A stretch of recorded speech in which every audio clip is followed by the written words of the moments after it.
Chapter 981. This old man will take his leave. Take care, Prime Minister Shin. After sending off Prime Minister Shin, Li Yi walked back to the courtyard and sat down. Prime Minister Shin did not come today to discuss the philosophical problem of man is not fish with him. Li Xian was stubborn and did things based on his passion. But as a scientist, he had a very important trait, persistence. He persisted until he hit the southern wall and did not turn back. After that, he continued to stride forward. When the former emperor was on the throne, he did not make arbitrary decisions. Most of the time, he would discuss with the court officials and take into consideration the opinions of the court officials. Li Xian usually did not care much about political affairs. But when he decided on something, no matter how many people opposed it, it could not change his mind. In the past, he was the crown prince. There was still Prince Ning and the former emperor who could restrain him. Now that he was the emperor, the entire world was his and no one could restrain him. If the royal family and the court officials continued to be in a deadlock with him, the one who would last until the end would definitely be Li Xian. As for Li Yi, he was pushed to the front just like that. But this could not be blamed on him. He never did things in a roundabout way. If the court officials felt that he was suspicious of him, he would be bestowed the title of Prime Minister. If the court officials continued to be suspicious, he would be bestowed the title of King. This was his attitude. Simple and straightforward, slightly rough. This was a method that made people feel angry, funny and touched. It was even a little childish.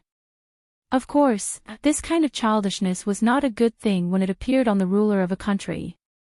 In the courtyard, Xiao Zhu, Xiao Huan and Xiao Chui were playing kuju. Li Yi waved to her and said, "Xiao Zhu, help me warm a pot of grape wine later." "Okay, I will go immediately." Xiao Zhu passed the rattan ball to Xiao Huan and ran towards the kitchen. Li Yi thought for a moment and added, "This time, make it less strong." Mississippi Liu was not at home, so there was no one to drink with him. Li Yi poured himself a cup of wine and drank by himself, thinking about what had happened just now.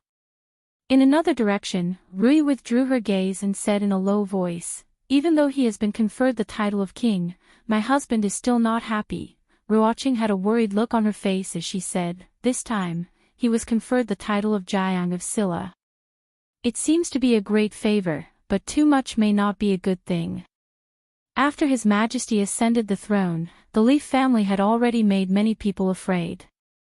This time, with the great favor of the emperor, they will be even more afraid. It is not a good thing to stand out in the forest. Rui had a thoughtful look on her face. She looked in that direction for a long time before saying, "There's something I want to discuss with my two younger sisters." She whispered a few words, and a smile appeared on Drunken Mo's face. She said, "As you wish, sister." Ruoqing also nodded and said, "I'll listen to you." Li Yi drank grape wine as he thought about this matter.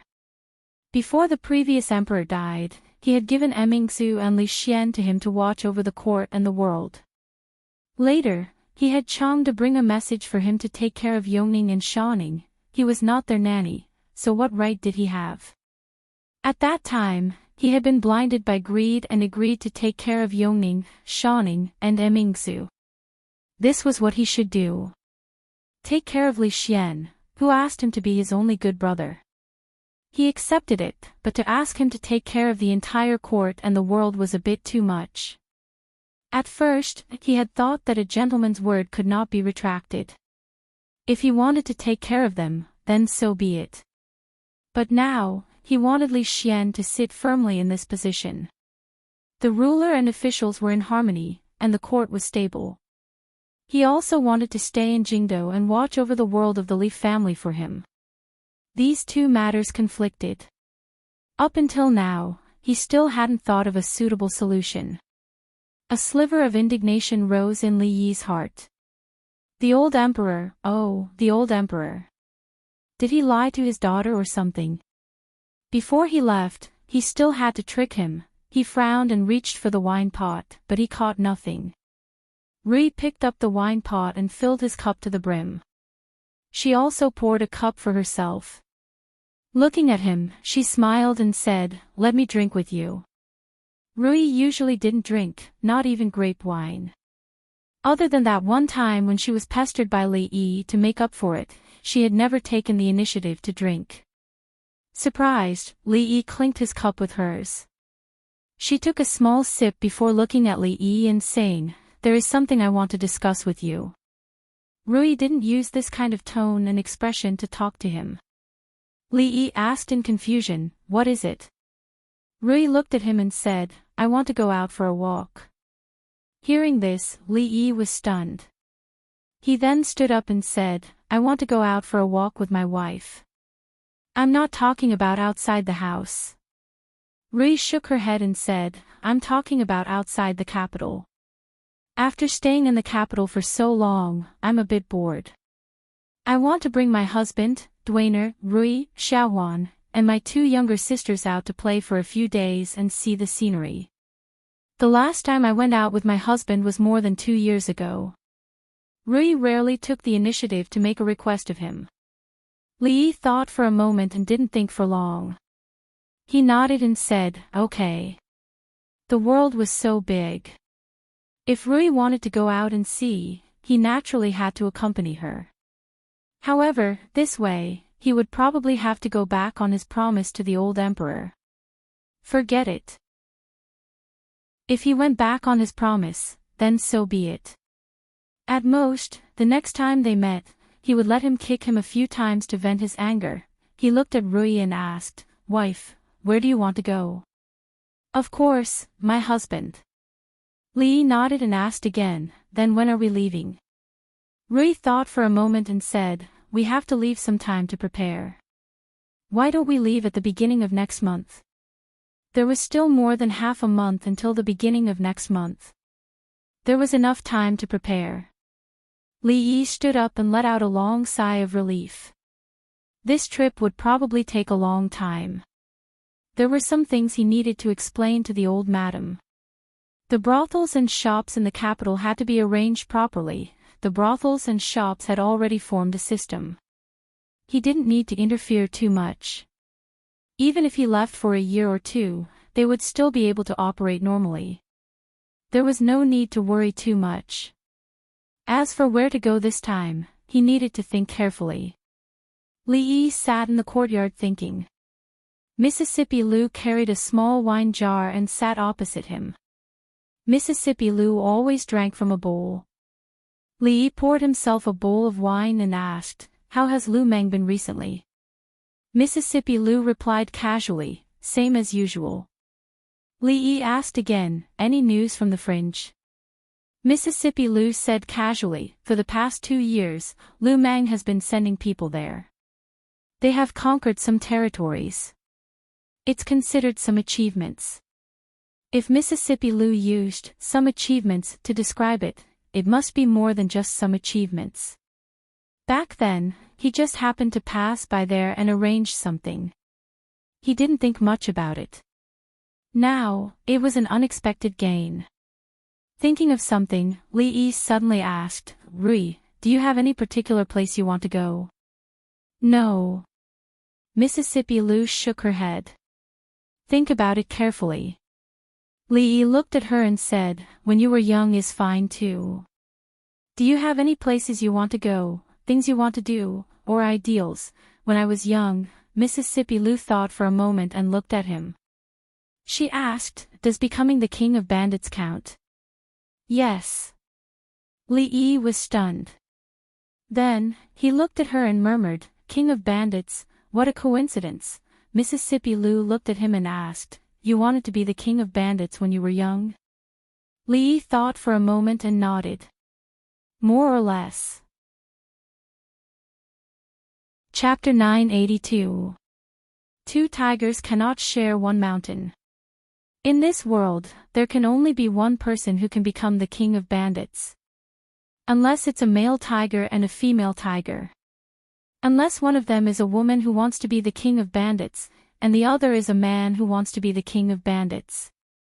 The chances of winning against Mississippi Lou for that position were slim. Li Yi could only choose the second option. I have something to tell you. He picked up the bowl with one hand and gulped down the wine in it. He looked at Mississippi Lou and said, We're leaving. Mississippi Lou finally raised her head and looked at him. She asked, Where are we going? The world is so big.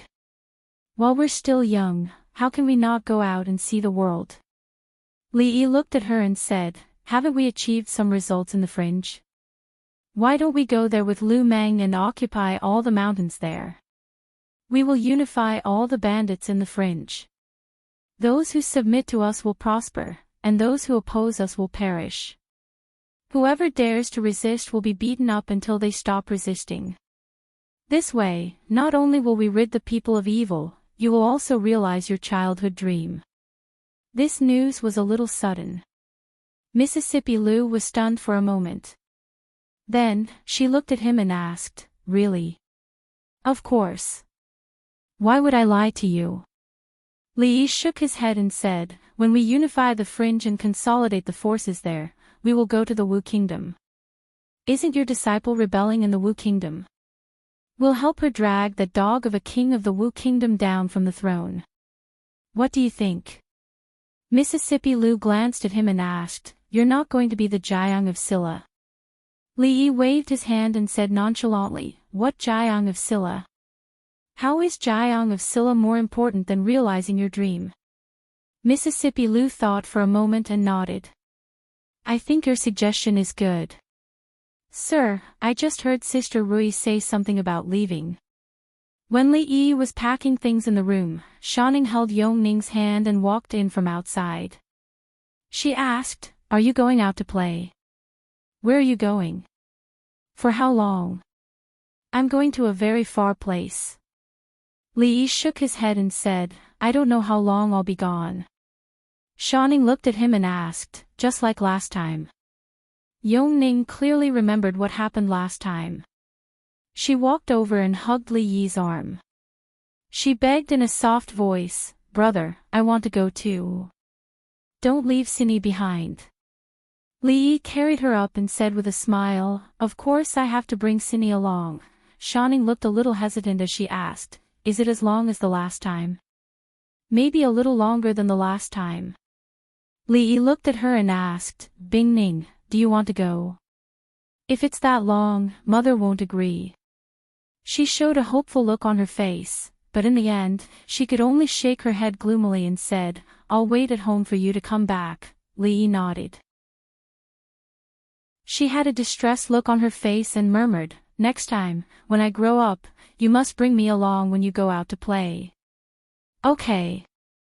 Li Yi smiled and put Yongning down. He said, Go play. Looking at the two little girls walking out hand in hand, Li Yi retracted his gaze. There was a trace of a complicated look on his face.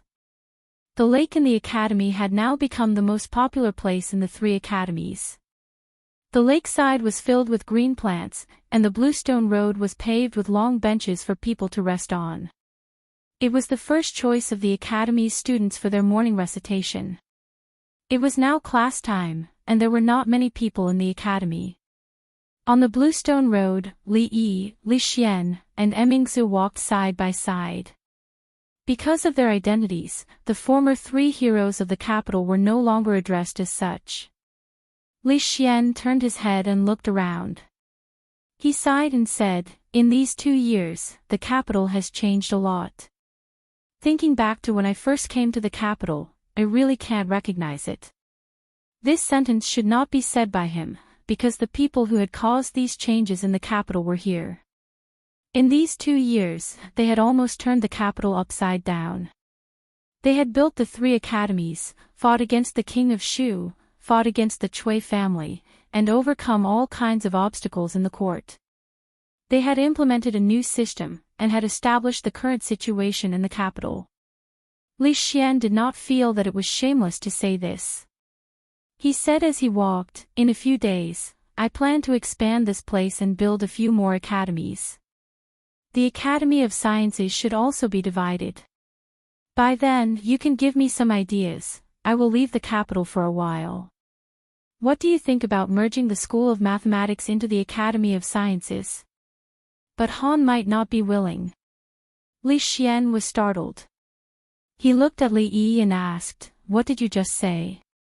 Li Yi looked at the lake and said, "In a few days, I may not be of much help. I will leave the capital soon." Li Xian stopped, and Emingzu also looked at him. "Leave the capital?"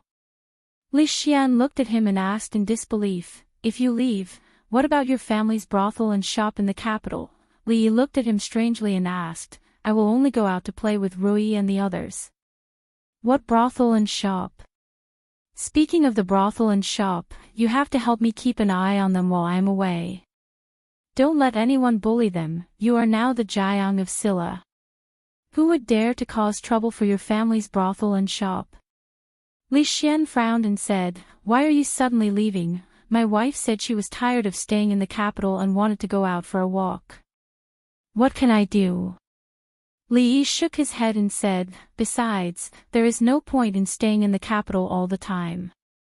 It is good to go out and see the scenery." Li Xian looked disappointed. He then sighed and said, "I really envy you. You can leave whenever you want." He looked at Li Yi and asked, "How long will you be away this time?" Li Yi thought about it and said, "At least half a year. At most, it is hard to say." Li Xian looked at him and said in surprise, "So long?" "I don't know the exact time. If I don't take advantage of my youth to see the great rivers and mountains, there will be no more opportunities in the future." Li Yi shook his head and said, "By the way, I want to bring Yongning with me this time. I am worried that if I leave her for too long, her illness will relapse. That child will only be close to you." Li Xian was slightly depressed, but he still nodded and said, "I will give an order." "When will you leave?" "At the beginning of next month." "No, you still have to give me some ideas about the Academy of Sciences." Li Xian shook his head and said, "If you leave, it will be difficult for me to do these things in the future. Wait here for a while. I will immediately go to the Academy of Sciences to get the materials." After Li Xian left in a hurry, only he and Emingzu were left here. The princess had her head lowered since the beginning and did not say a word. After Li Xian left, she walked alone in the direction of the pavilion in the middle of the lake. Li Yi followed her to the pavilion. She finally asked, "Where are you going this time?" Li Yi thought about it and said, "My current plan is to go all the way west.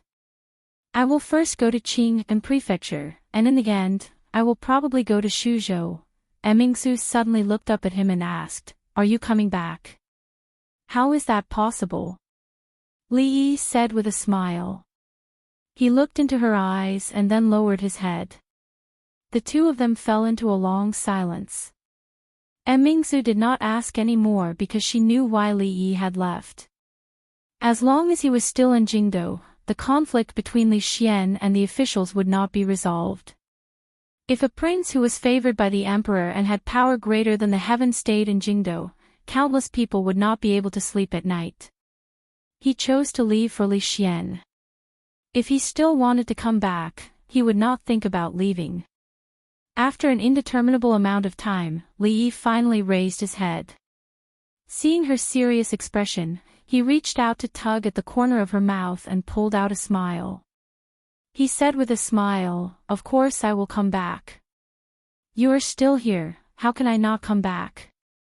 Emingsu did not care about the hand that was playing tricks on her face. She stretched out her little finger and said, "Pinky swear." Seeing her action, Li Yi was first startled. Then he also stretched out his little finger and entwined it with hers. He said, "Pinky swear." Emingsu stretched out her thumb and pressed it tightly against his. "Pinky swear, hang yourself. Don't change for 100 years.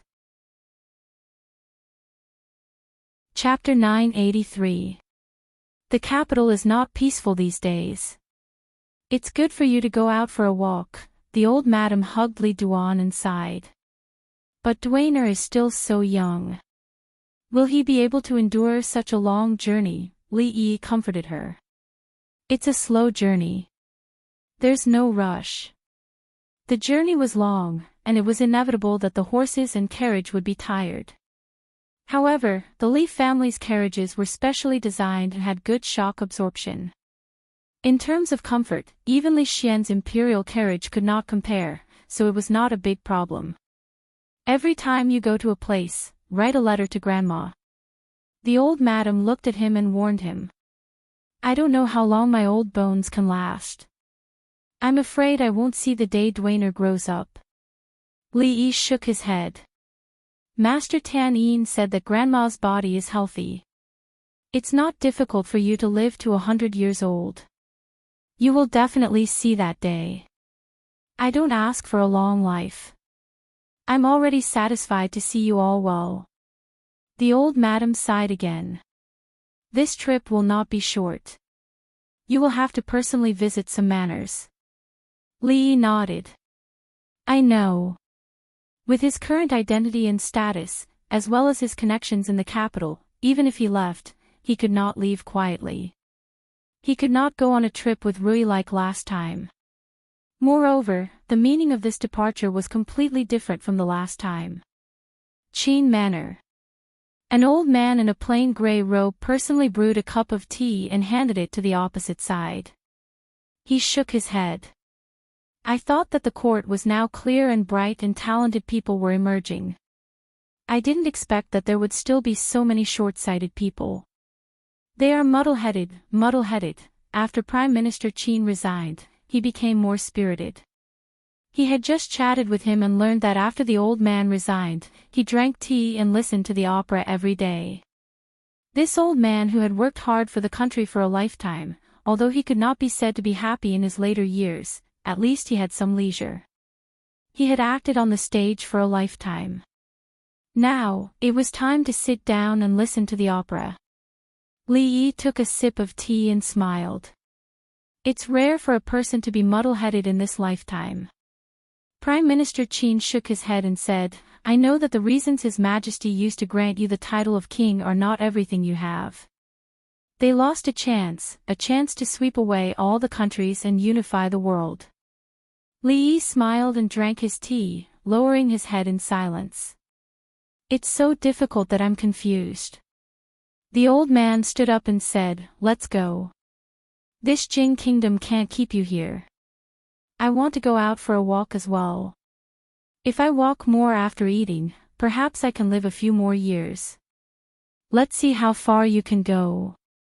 I only hope that when the time comes, you won't point your sword at the Jing kingdom. Li Yi shook his head.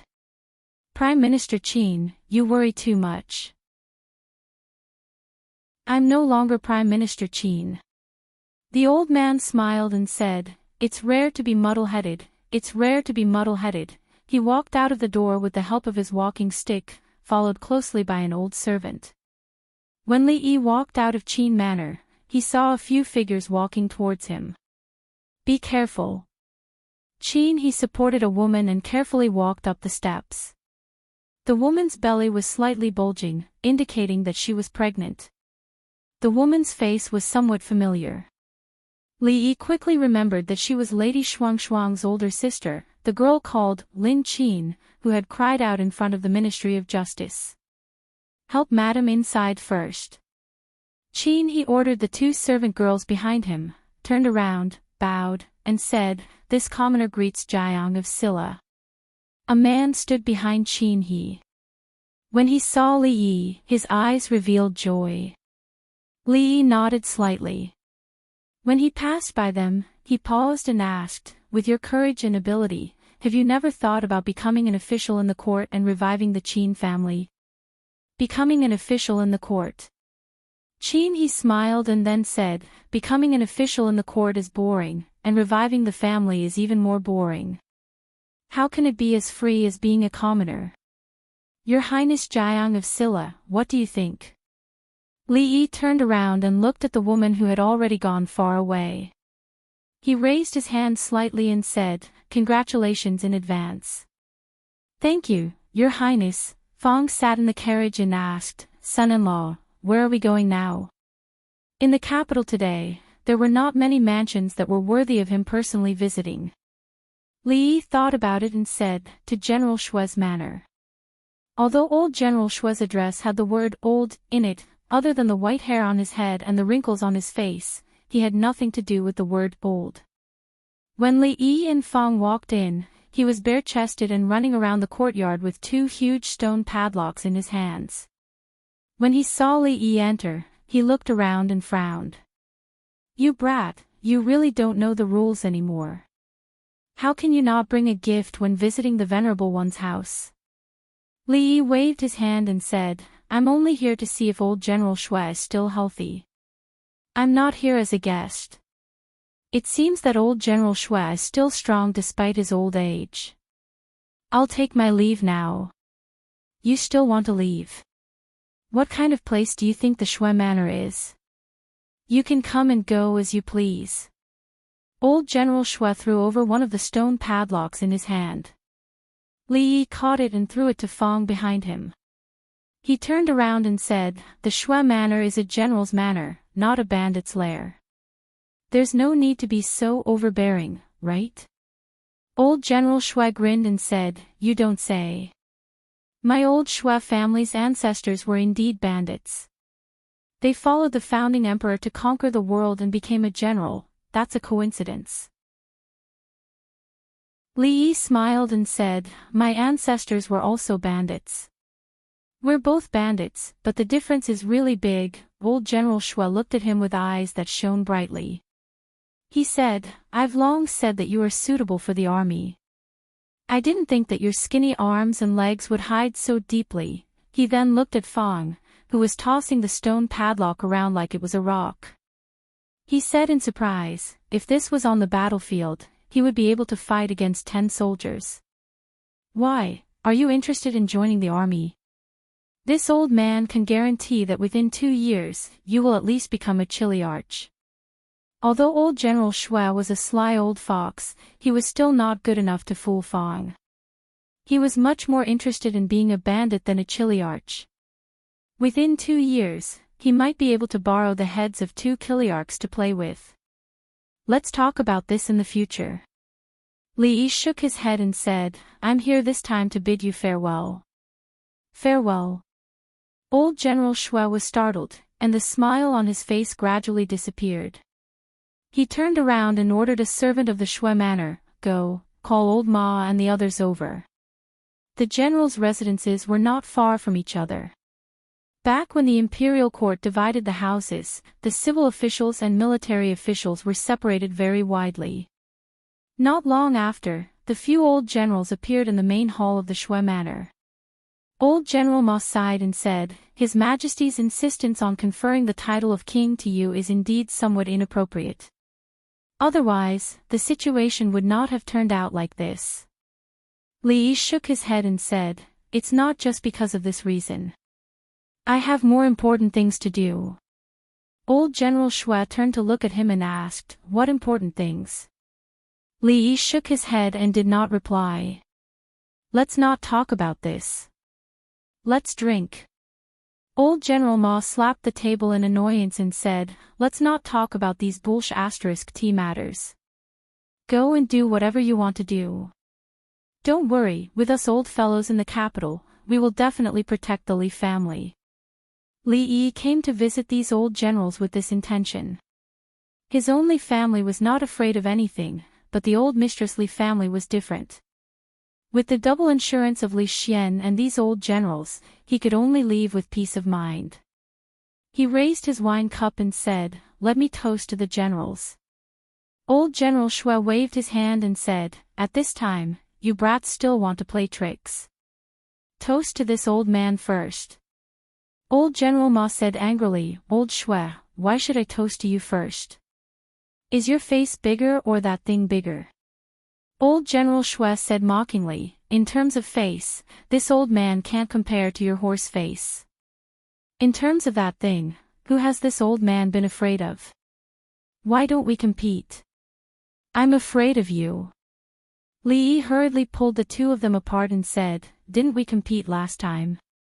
Let's not compete today. Let's drink, let's drink. Chapter 984.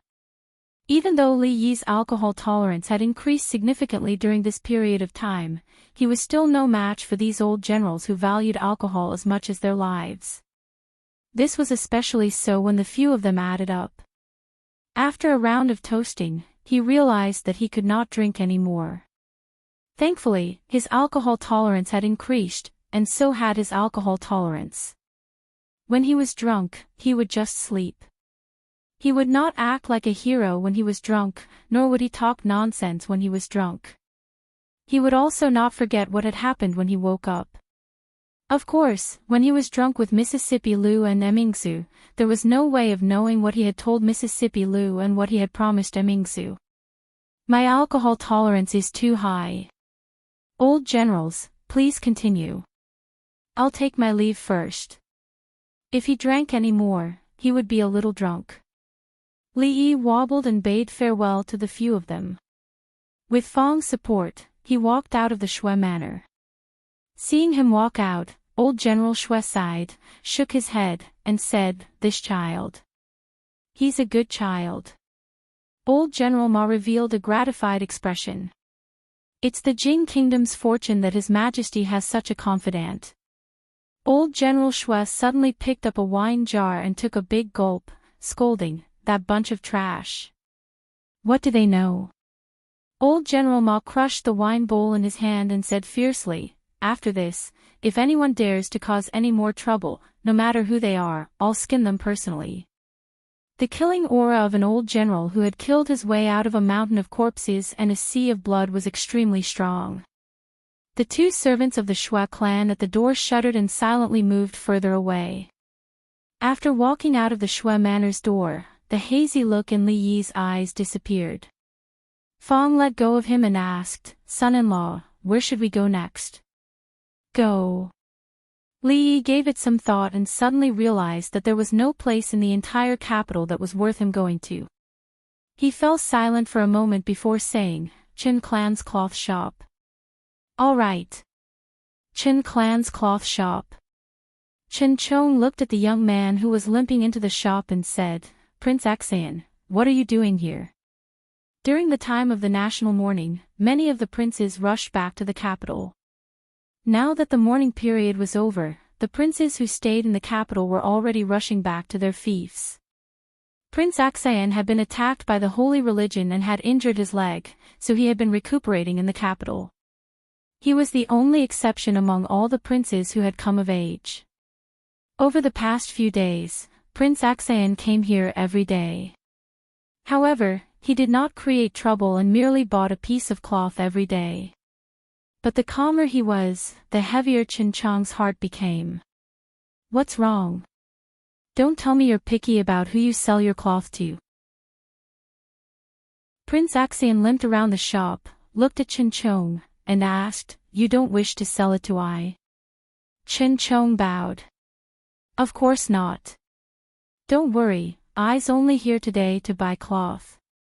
Prince Axayan patted him on the shoulder and said, "Bring out the most expensive cloth in your shop. I can afford it." Chen Chong threw a glance at a servant in the shop, and that servant immediately went to the counter. Not long later, he came out with a piece of cloth in his hand and said, "Your Highness, this piece of cloth is the newest style in our shop. It's made from the best silk and is priced at 100 taels."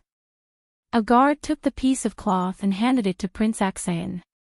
Prince Axayan touched it and said, "It's a good piece of satin and it's worth the price. I'll take this one. Pay up." Prince Axayan waved his hand and said, "I'll be leaving first. I'll come back tomorrow." For a prince to personally come to this small cloth shop every day to buy a piece of cloth was a great honor to other cloth shops. However, to the Qin clan, it was an unparalleled pressure and torture. Chen Chong believed that this was something that Prince Axayan would be happy to see. He fell silent for a moment and said, "Your Highness, what other cloth do you need? Why don't you buy it all together today?" Rice has to be eaten bite by bite and cloth has to be bought piece by piece. Prince Axian turned to look at him and said, grudges have to be settled bit by bit. Don't you agree? Chen Chong clenched his fists tightly and looked straight at him. Prince Axian slowly took 2 steps forward and said in a soft voice, I like it when you can't stand the sight of me but can't do anything to me. He took a long look at Chen Chong and then walked out with large strides. Just then, a figure walked out from the inner room and said softly, Second brother, where's that piece of cloth made from the best silk? He's going to leave soon, and I wish to personally cut 2 sets of clothes for him.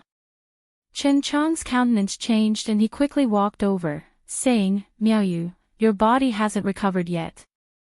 Why did you come out? Quickly go in. At the entrance of the cloth shop, Prince Axian's footsteps paused and he turned back. He took the cloth from the guard's hands and asked, Is it this one? Third young Mistress Chin saw the piece of cloth in his hand and was stunned for a moment. Then she said with a troubled expression, Customer, can you give this piece of cloth to me? As compensation, you can choose any piece of cloth in the shop. Prince Axian. Her countenance changed, but Prince Axian broke into a smile. Unfortunately, I also like this cloth a lot. Prince Axian smiled and took out a pair of scissors from the counter at the side. He made a few cuts on the cloth in his hands, shook his head, and said, It's just a pity. I bought it for 100 taels of silver. Seeing the pained expression on third young Miss Chen's face, Chen Chong's countenance sank, and he said fiercely, Your Highness Prince Axian, you're not welcome here. Please get out. Chen Chong, who do you think you are? Prince Axian's face, which had been wearing a smile all this while, suddenly turned extremely savage. He threw the cloth and scissors in his hands onto the ground, and green veins popped up on his forehead as he bellowed, Do you think that the Qin clan is still the same Qin clan? Do you think that Li will still be able to protect you? Chen Chong supported third young Miss Qin, clenching his fists tightly as he looked at Prince Axian, not saying a word. His Majesty disregarded the objections of the officials and members of the imperial clan and conferred the title of Jiang of Silla to Li Yi. Although his status was extremely high, he had become a thorn in the eyes of many officials and nobles in the capital. His status was too high, and his authority was too great. His Majesty trusted him too much, trusting him to the extent that he could go against the opinions of all the officials and the ancestral rules, disregarding the repercussions, and act recklessly. While he was in the capital, Prince Axian could not act recklessly. Once he left the capital, one would be a guilty official while the other would be a prince. Even if Prince Axian were to do anything to them, he would not receive much punishment. It would be like how he had burned down the Xing manor previously. However, to the Qin clan, this could be a calamity. The higher one climbs, the worse one falls. The roar on Prince Axian's face gradually turned into maniacal laughter. He even laughed until tears rolled down his face.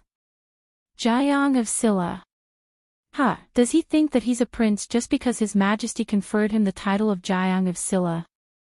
Won't he still have to leave the capital like a stray dog? After he leaves, it'll be your turn. The expression on Prince Axian's face gradually turned crazed. He wants one of my legs, but I want your Qin clan to pay with your lives. Chen Chong took in a deep breath, and his expression turned calm as he said, Li Jie, this is the capital. It's not a place where you can behave atrociously. Do you think that I'm the only one who wants your Qin clan to be destroyed? Prince Axian was no longer bothered by the fact that Chen Chong had called him by his name. Hearing that, he laughed out loud and said, The Wu family, the Qian family, the Wei family, the Zhang family. Which one of these people doesn't have a deep grudge against you guys? I know about the Wu family and the Qian family. But which one is the Wei family and the Zhang family? A voice suddenly rang out from the door. Prince Axian's smile grew even wider. The Wei family. Of course it's the Duke of Wei Manor. The Zhang family, as he laughed, his voice gradually became softer. The smile on his face froze, revealing a horrified expression. Chapter 985. Which Zhang family is the Zhang family? Continue. Don't stop. There are still a few more families after that. You might as well say them all together. Li Yi walked in from outside, looked at Prince Axian, and said calmly. The maniacal smile and craziness on Prince Axian's face melted rapidly like snow. He silently turned and walked outside. When Li Yi was the county marquis, he could not afford to offend him. Now that Li Yi was the Jiang of Silla and was in no way inferior to him in terms of status, it was even more so that he could not afford to offend Li Yi. Since he could not afford to offend Li Yi, he could only wait until Li Yi left the capital before offending the Qin clan. Thinking of leaving just like that? Li Yi turned, looked at him, and asked, "Don't you think it's too much to want to run after putting on airs?" Prince Axian's growth was really great. He had grown from a naive and sweet prince to someone who could say things like, "I like how you can't do anything to me even if you can't stand the sight of me," in just a few months' time.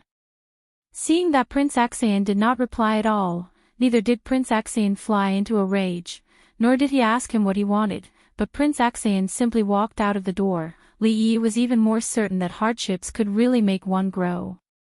Prince Axian had changed and was no longer the Prince Axian from before. Fong had been by his side for many years, and their cooperation was flawless. Before Li Yi could say anything, he had already blocked the door before Prince Axian walked out. Prince Axian threw him a glance and said in a deep voice, "Make way." A straightforward person doesn't resort to insinuations. Li Yi walked over, looked at Prince Axian, and said, "After what you said earlier, how can I leave the capital with peace of mind? Why can't you just bear with it a little longer? Don't you understand the logic of a little impatience spoiling great plans? A stray dog. Using your life to make up for it." Li Yi patted Prince Axian's shoulder and said, "Young man, remember not to be too full of yourself." Prince Axian felt an excruciating pain coming from his shoulder, and his forehead was drenched in sweat. He opened his mouth but was unable to make a sound. Li Yi patted his other shoulder and said, "There's no need to wait for me to leave the capital. You'll leave earlier than me." With both of his arms crippled, Prince Axian could not even let out a cry of pain. His vision turned dark, and he fainted. A guard from Prince Axian Manor walked up and said with great difficulty, "Prince Jiang of Silla, bring him back." Li Yi picked up Prince Axian's collar and tossed him out, saying, "Don't come to the capital in the future." It was true that Prince Axian had become smarter, but he was not smart enough. Or rather, he was not patient enough. If Fong Xingjian had not coincidentally encountered him today, he might have really forgotten about this unstable factor. Of course, even if he had forgotten about it, he still had other arrangements for this place. With just Prince Axian or some other clans, they would not be able to create any waves. Miaoyu, miaoyu. Suddenly, Chen Chang's panicked voice came from behind. Li Yi hurriedly turned around and saw Chen Chong supporting Third Miss Chen with an anxious expression. Third Miss Chen's face was pale and she looked very weak. She shook her head and said, "Second brother, I'm fine." She looked at Li Yi with a smile on her face. "You're here." Li Yi hurriedly walked over and asked, "What's wrong?" She smiled, shook her head, and said, "I caught a cold 2 days ago. I'll be fine after some rest. It's not a big deal." Chen Chong turned to look at a shop assistant in the shop and said, "Li Jun, go get a doctor to take a look." "There's no need." Li Yi waved his hand, tossed something to Fong, and said, "Fong, take this token and go to the palace to get the imperial physician token over." "All right." Fong took the token and ran out quickly. Chen Chong's lips parted, but he did not say anything else. He turned and said, "Miaoyu, I'll help you in to rest for a while." Li Yi stayed in the shop. When Chen Chong came out, he asked with a grim countenance, "What's wrong with you? How do you take care of people? Why did you suddenly catch a cold?" Chen Chong looked at him and said, "When Miao Yu heard that you were leaving, she said that she wanted to personally make a few sets of clothes for you. She worked through the night to make them and fell sick yesterday." Li Yi found a chair and sat down, no longer speaking. Chen Chong sat down on the other side and glanced into the room. When he turned back, hesitation, confusion, and perplexity appeared on his face. After a moment, he suddenly asked, "You really have to leave?" Li Yi nodded. "I really have to leave." Chen Chong took a deep breath. After a long time, he said, "Take Miao Yu with you." Li Yi thought for a moment, then said, "Don't worry. After I leave, I will take care of the matters here." Chen Chong's eyes were bloodshot as he stared at him. He lowered his voice and said, "Do you still not understand? Miao Yu will not be happy if she stays here."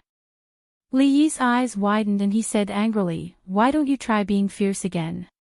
Chen Chong closed his eyes and leaned against the back of the chair as if all the energy in his body had been sucked out. Li Yi also looked into the room and said in a small voice, "I came here today precisely for this matter." Imperial physician Lu Jimin arrived very quickly. Just as he got off the carriage, he was carried in by Fong. "The medicine chest, don't forget the medicine chest." "I won't forget, hurry up." After standing up with great difficulty, he straightened his clothes and bowed respectfully to Li Yi. "This lowly official greets His Highness Jiang of Silla, no need for such formalities." Li Yi waved his hand and said, "Let's go in and take a look first." Lu Jimin nodded and walked into the room with the medicine chest on his shoulder. A moment later, he withdrew his 3 fingers from third young Miss Chen's wrist and said, "It's just a small cold. Coupled with the fact that you've been too tired these past 2 days, I'll prescribe a medicine. If you take it regularly, you'll be fine in 2 or 3 days." Chen Chong clasped his hands and said, "Many thanks, Lord Lu. I'll go write a prescription." Lu Jimin smiled and walked out of the room. "Third sister, rest for a while." Chen Chong smiled at third young Miss Chen lying on the bed and walked out of the room with Li Yi. Walking away from the door of the room, Chen Chong closed his eyes, clenched and unclenched his fists, loosened them, and clenched them again. After a long time, he opened his eyes and said, "I'll take it as a promise." Li Yi looked at him and said, "You know that my promise is useless." Chen Chong took a deep breath and said, "I'll try to persuade Miao Yu." Li Yi shook his head and said, "Leaving the capital, leaving the Qin clan, she still won't be happy. It's the same principle." Chen Chong's eyes dimmed. "Your family is leaving the capital, how can our Qin clan follow?" "Who said it's just our family?" Li Yi shook his head and said, "There are several hundred to 1,000 people. If you want to leave, you can just be a coachman or coachman. It doesn't matter if there's one more person." This time around, they were leaving the capital to do something big. How could a few people be enough? The strategic center of the brothel was going to be shifted to the west, and they were going to build a new merchant group and build a business district in the west. The Lu Alliance would naturally have to shift their base as well. They were preparing to turn their previous business into a brothel. Those martial artists had been coming back and forth from the chaotic lands for the past 2 years and had long since treated that place as their second base. Now that the Alliance head had left, what was the point of them remaining in the capital? In the past, they had been busy working for others and had been idling around. Now that they were finally going to fight for their own business, they were filled with vigor. Even their meals were much more delicious than before. Over 1,000 people. Chen Chong looked at him and was stunned for a moment before he gritted his teeth and said, "Why didn't you say so earlier? I saw that you were having a lot of mental activities earlier and couldn't bear to disturb you." After Chen Chong calmed down once again, Li Yi asked, "Do you remember the few clans that Prince Axian mentioned earlier? What are you going to do?" Chen Chong looked at him and asked, "Kill him." Chapter 986. In the main hall of the Wu clan, several people were seated at a table. There was a sumptuous feast on the table, and everyone was beaming. A middle-aged man let out a long sigh and said, "He's finally going to leave." The person next to him drank a cup of wine, finally feeling relieved. He nodded and said, "From a certain perspective, it's not a bad thing that His Majesty has conferred him the title of Jiang of Silla. It's easy to leave the capital, but it'll probably be difficult for him to return. It's good that he's gone. With him gone, there'll be no one who can protect the Qin clan. The Li family and the Qin clan have a deep feud to begin with. Who would have thought that he would actually? In any case, Prince Axian will definitely not let the Qin clan off this time around. We just need to wait patiently for a few more days." The news that Li Yi, the Jiang of Silla, was about to leave the capital made all the influential officials in the capital secretly heave a sigh of relief. Most people felt that His Majesty had favored him too much and that it was detrimental to the stability of the court's politics. They felt that he had broken the rules of the aristocratic circle in the capital. After all, no one wished for the capital to have 2, 3 emperors. Of course, to everyone present, due to the feud between him and the Qin clan, it would be hard for them to feel at ease with him in the capital. Therefore, they hoped that he would leave as soon as possible. After receiving this news, it was a must to hold a grand banquet. If it was not because they were worried that it would be too conspicuous, they would hold a banquet that lasted for 3 days. Right now, at the entrance of the Wu clan, Li Yi raised his head and looked at the signboard of the Wu clan and asked, "Is it this Wu clan?" Chen Chong nodded. "It's this Wu clan." On the way here, he had already thought through some things. Therefore, he was very cooperative with Li Yi. "I've screwed it up." Fong stepped on the stone lion at the entrance of the Wu clan and leaped up. He took down the signboard of the Wu clan and broke it into several pieces with a palm strike. Before the gatekeeper of the Wu family could react, his family's plaque was smashed. He ran out and said angrily, Who are you? What do you want?" After coming out of the cloth shop, they went directly to the nearest Wu family. Only Fong and Su were with them. Su disdained to do these things, so he followed them with his hands behind his back to watch the fun. Although Fong could do it alone, it was time-consuming and laborious. "Call your master out." Li Yi looked at the gatekeeper and said, "We don't have enough manpower. Let him find someone to help." The gatekeepers of large families rarely didn't know how to read people. In fact, after sitting in this position for a long time, they even knew how to read people better than their own master. Seeing that this young man had asked someone to smash the Wu family signboard and humiliate the Wu family, yet he could still calmly call out to the old master. It was either that he had a powerful background or that he was crazy. Judging from the young man's temperament and the sturdy man, the former was more likely. The gatekeeper glanced at the broken signboard once more before running inside. The sloppy old man clasped his hands behind his back and said with great interest, "It's really great to be a prince." When the master of the Wu family heard that someone had smashed the plaque of the Wu family, he immediately rushed out with his men in a rage. This behavior was more ruthless than a slap in the face. It was something that all the families who valued face couldn't tolerate. He was the first to rush into the yard with his men and was the first to kneel. "Greetings, Your Highness, Your Highness, Your Highness," the master of the Wu family said in a trembling voice, his face pale and his voice trembling.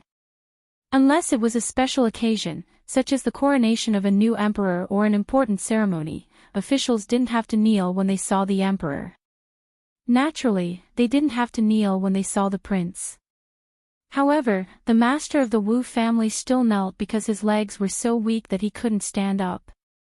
The person before them had once been their nightmare. Although he was going to leave the capital soon, as long as he was in the capital, they wouldn't wake up from their nightmare. There's no need to be so courteous. I'll be embarrassed later on. Li Yi looked at him and said, "Do you know why I'm here today?" The master of the Wu family said in a trembling voice, I don't know. I'm here to cause trouble. Li Yi looked at the master of the Wu family and said, but we don't have enough manpower now. Can the Wu family help out? The master of the Wu family knew that he was here to cause trouble and also knew why he was here. Prince Axian. Prince Axian, that fool. He had clearly said to bear with it a little more. Yes. The master of the Wu family steeled his heart and said, gritting his teeth, go and call all the guards in the clan over. Between causing trouble for the Wu family or completely wiping out the Wu family from the capital, even a fool would know how to choose. The guards of the Wu family arrived very soon. The person in the lead looked at the master of the Wu family and immediately asked, Master, where are the troublemakers? Smash. The master of the Wu family squeezed out this word from his throat. Smash. The guard was stunned for a moment and asked, Smash what? Smash the Wu family. The master of the Wu family picked up a bonsai plant in the courtyard and smashed it fiercely onto the ground, causing soil to splatter everywhere.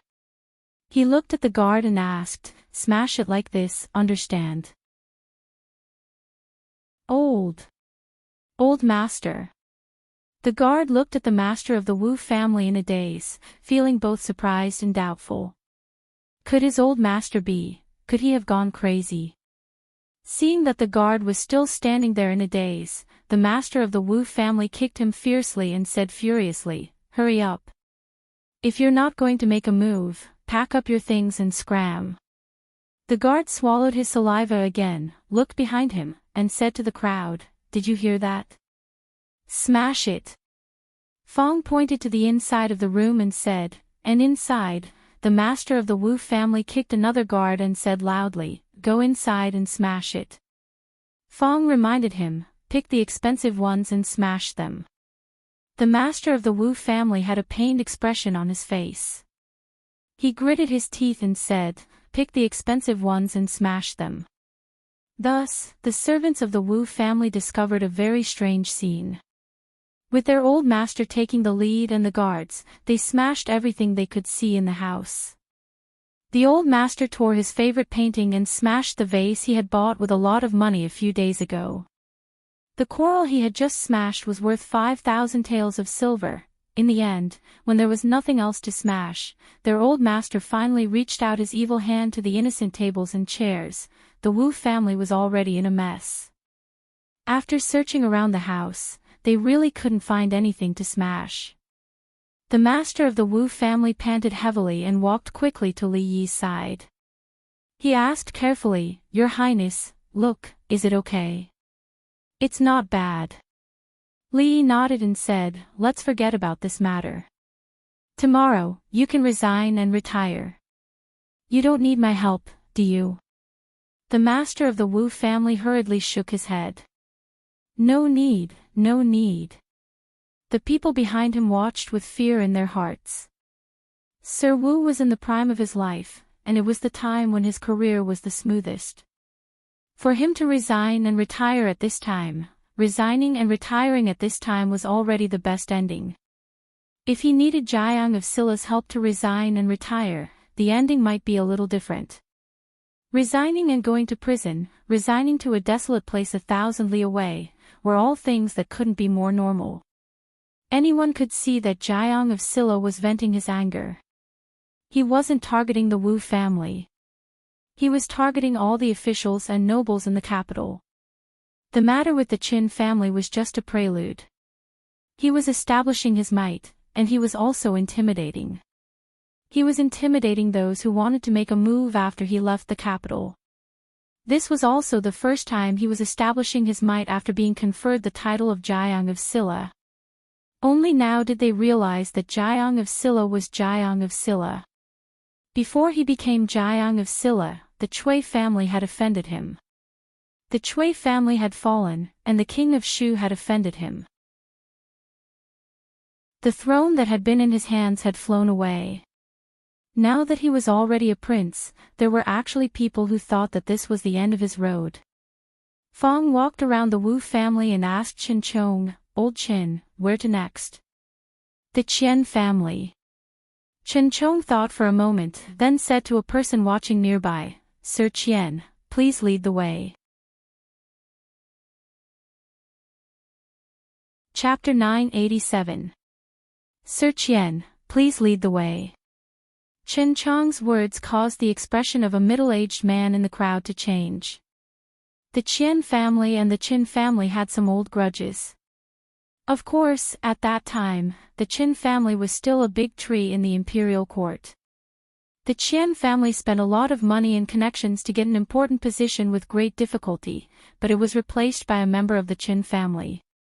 For the Qin family, this might be done casually, but for the Qian family, it was a big loss. In the past, the Qin clan was backed by the king of Shu and had extraordinary influence in the imperial court. It was not something a mid-tier clan like the Qian clan could compare to. However, that was then and this was now. Now, the Qian family was like the sun in the sky, while the Qin family had fallen to the level of commoners. It was time to get revenge for the past. Who would have thought that the news would be leaked in advance and actually attract such a great god? Qin Chong looked at the stunned middle-aged man and shook his head. "Forget it. I originally thought that Lord Qian was familiar with the road.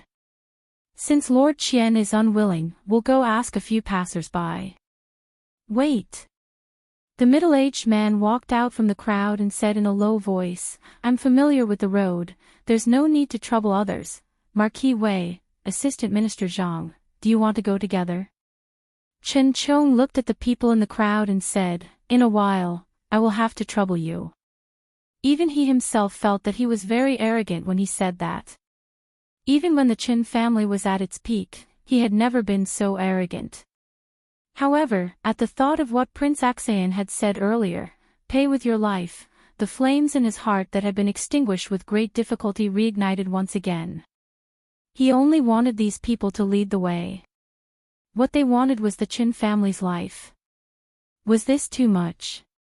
A moment later, in the Qian family. "Master, you are back." When the gatekeeper of the Qian family saw his master walk in, he immediately went forward and said respectfully. The head of the Qian clan said in a low voice, "Let all the maids and servants come out." Gathering all the maids and servants in the mansion was something that had never happened before. The gatekeeper looked at him in surprise and asked, "Master, is there something wrong?" The head of the Qian clan clenched his teeth and said, "Do as I say." Seeing the patriarch's expression, the gatekeeper quivered and hurriedly ran into the mansion after responding. Soon, all the guards, maids, and servants of the Qian clan had gathered in front of the Qian clan. The Qian clan's clan head looked at the signboard above the main gate, clenched his teeth, and said, "Smash." "I'll go back first." Li Yi looked at Qin Chong, shook his head, and said, "I'll leave the rest to you." "Fong, stay by his side for now." "All right." Fong nodded his head. When he saw the Qian clan servant struggling to reach the plaque on the gate, he quickly walked up and smiled. "Let me help you." On the way back, the sloppy old man picked his nose and asked, "Kid, it doesn't feel good to be at a disadvantage, right?" "It doesn't feel good to be at a disadvantage," Li Yi nodded and said, "but it feels good to be a bully." Everything that had happened today was indeed for some people to see. They feared and feared him, thinking that he was powerful and lawless. If he didn't do something lawless, wouldn't he disappoint many people? On the way back to the cloth shop, he happened to see Chen Lijun returning with the medicine. This person, who had once been one of the capital's greatest profligates, had long since been worn down by life. When he saw Li Yi, he avoided eye contact and hurriedly said, "Greetings, Your Highness Jiang of Silla." Li Yi waved his hand and asked, "Are you going to brew the medicine?" Chen Lijun nodded. Li Yi took the medicine from his hands and said, "I'll do it." Chen Lijun was startled and was about to say something when Li Yi waved his hand and said, "Don't waste words. Go get the clay pot." Brewing medicine was a technical job that required a great deal of patience. Li Yi had endured 2 months from Mississippi Lu, so he naturally had a lot of experience. He squatted in the courtyard, holding a small fan in his hand, carefully controlling the heat. In a certain room, on a bed next to the window, a pale-faced married lady looked through the window at the busy figure in the courtyard with a smile in her eyes. Before one of the influential families in the capital, Chen Chong looked at the golden signboard, shook his head, and sighed, "It's a pity." Before him, a middle-aged man gritted his teeth and said, "Smash." In the palace, all the members of the royal family in the capital had gathered. After an imperial physician checked on Prince Axian, he replied respectfully, "Your Majesty, Empress Dowager, Prince Axian's arms are probably crippled." Prince Axian had already woken up, but his countenance was terrifyingly pale. He sobbed and said, "Empress Dowager, brother, look at how arrogant that Li Yi has become." Li Xian looked at him and asked, "You're a prince. Would you personally go to the cloth shop to buy cloth?" Prince Axian was speechless. Li Xian asked again, "Could it be that he crippled your arms just because you bought a bolt of cloth?" Prince Axian was speechless. Li Xian asked again, "Why did you go to the Qin clan's cloth shop?" Prince Axian endured the pain and said, "When I entered the palace, that Li Yi was leading his subordinates and barging into the official residences of the important officials in the imperial court, smashing and looting them. He's showing no regard for the law." Which one did he smash? The Wu family and the Qian family. Li Xian waved his hand. "Summon them into the palace." Over the past few days, no one from the Li clan who strongly objected to Li Xian conferring Li Yi the title of Jiang of Silla said anything. He was clearly about to leave. Why was Prince Axian courting death? At a time like this, what else could he not do? Very soon, the heads of the Wu family and the Qian family were summoned into the palace. After the two of them entered the palace, they immediately greeted, "Your subjects pay their respects to your Majesty and Empress Dowager." Li Xian looked at the two of them and went straight to the point. "Prince Axian said that the Jiang of Silla smashed your residences." Prince Axian endured the pain and turned to look at the two of them, wearing a hopeful expression. The heads of the Wu family and the Qian family exchanged a glance and shook their heads at the same time. "I wonder where your Highness Prince Axian heard the rumors." "There's no such thing." "That's right. 2 days ago, I discussed with Lord Qian and planned to renovate the residences. Today, we smashed it ourselves and can start work tomorrow." Lord Wu is right. "Your Majesty mustn't listen to the rumors." Prince Axian looked at the two of them who were explaining with a serious expression. He felt that it was not just his arms that were hurting, but his heart was hurting as well. He could not move his arms and could only use his feet to point at the two of them. You guys," the head of the Wu family looked at him, shook his head, and said, "Your Highness Prince Axian, you mustn't believe in the rumors." Prince Axian lay on the ground, looking at the roof of the hall. His eyes finally lost their color. Li Xian threw a glance at him, shook his head, and said, "I'll get 2 imperial physicians to follow you. You can set off for your conferred land tomorrow." Li Yi did not care if Prince Axian entered the palace to lodge a complaint, nor did he care about the aftermath of the matter between the Qian family and the Wu family. He finished brewing the medicine, helped third young Miss Chen up, and then used a spoon to feed it to her. He put down the bowl, looked at her, and asked, "Is it bitter?" She nodded and said, "A little." "Eat an apple. It won't be bitter after you eat it." Li Yi picked up an apple and started to peel it. The only maid in the room watched in astonishment as the apple skin slid down in a spiral shape. Before it landed on the ground, she reached out to catch it. Third young Miss Chen looked at that maid and said softly, "Xiao, you can leave first." The maidservant responded and retreated out of the room. Li Yi cut the apple into slices and handed it to her on a plate. She placed the plate at the side, held Li Yi's hand, and looked at him in a daze. Li Yi sat at the side of the bed. She suddenly put out her other hand and placed it on his face, gently caressing it. Li Yi did not dodge. She suddenly said. Li Yi looked at her. Can you call me mother? Chapter 988. Can you call me mother? When third Miss Chen said these words, Li Yi saw some affection, some tenderness, and some indescribable complexity in her eyes. You have always been, Li Yi said softly as he tightened his grip on her hand. He revealed a smile on his face. Mother, aw. A faint blush appeared on her pale face. She nodded her head and responded, seemingly using all the strength in her body. It took more than 2 hours for Fang and Chen Chong to return. In the end, the Qian family, Wei family, and Zhang family had all met the same fate as the Wu family. They had destroyed their own manners, resigned from their positions, and retired. The first to jump out always received the harshest punishment, but it was not the harshest.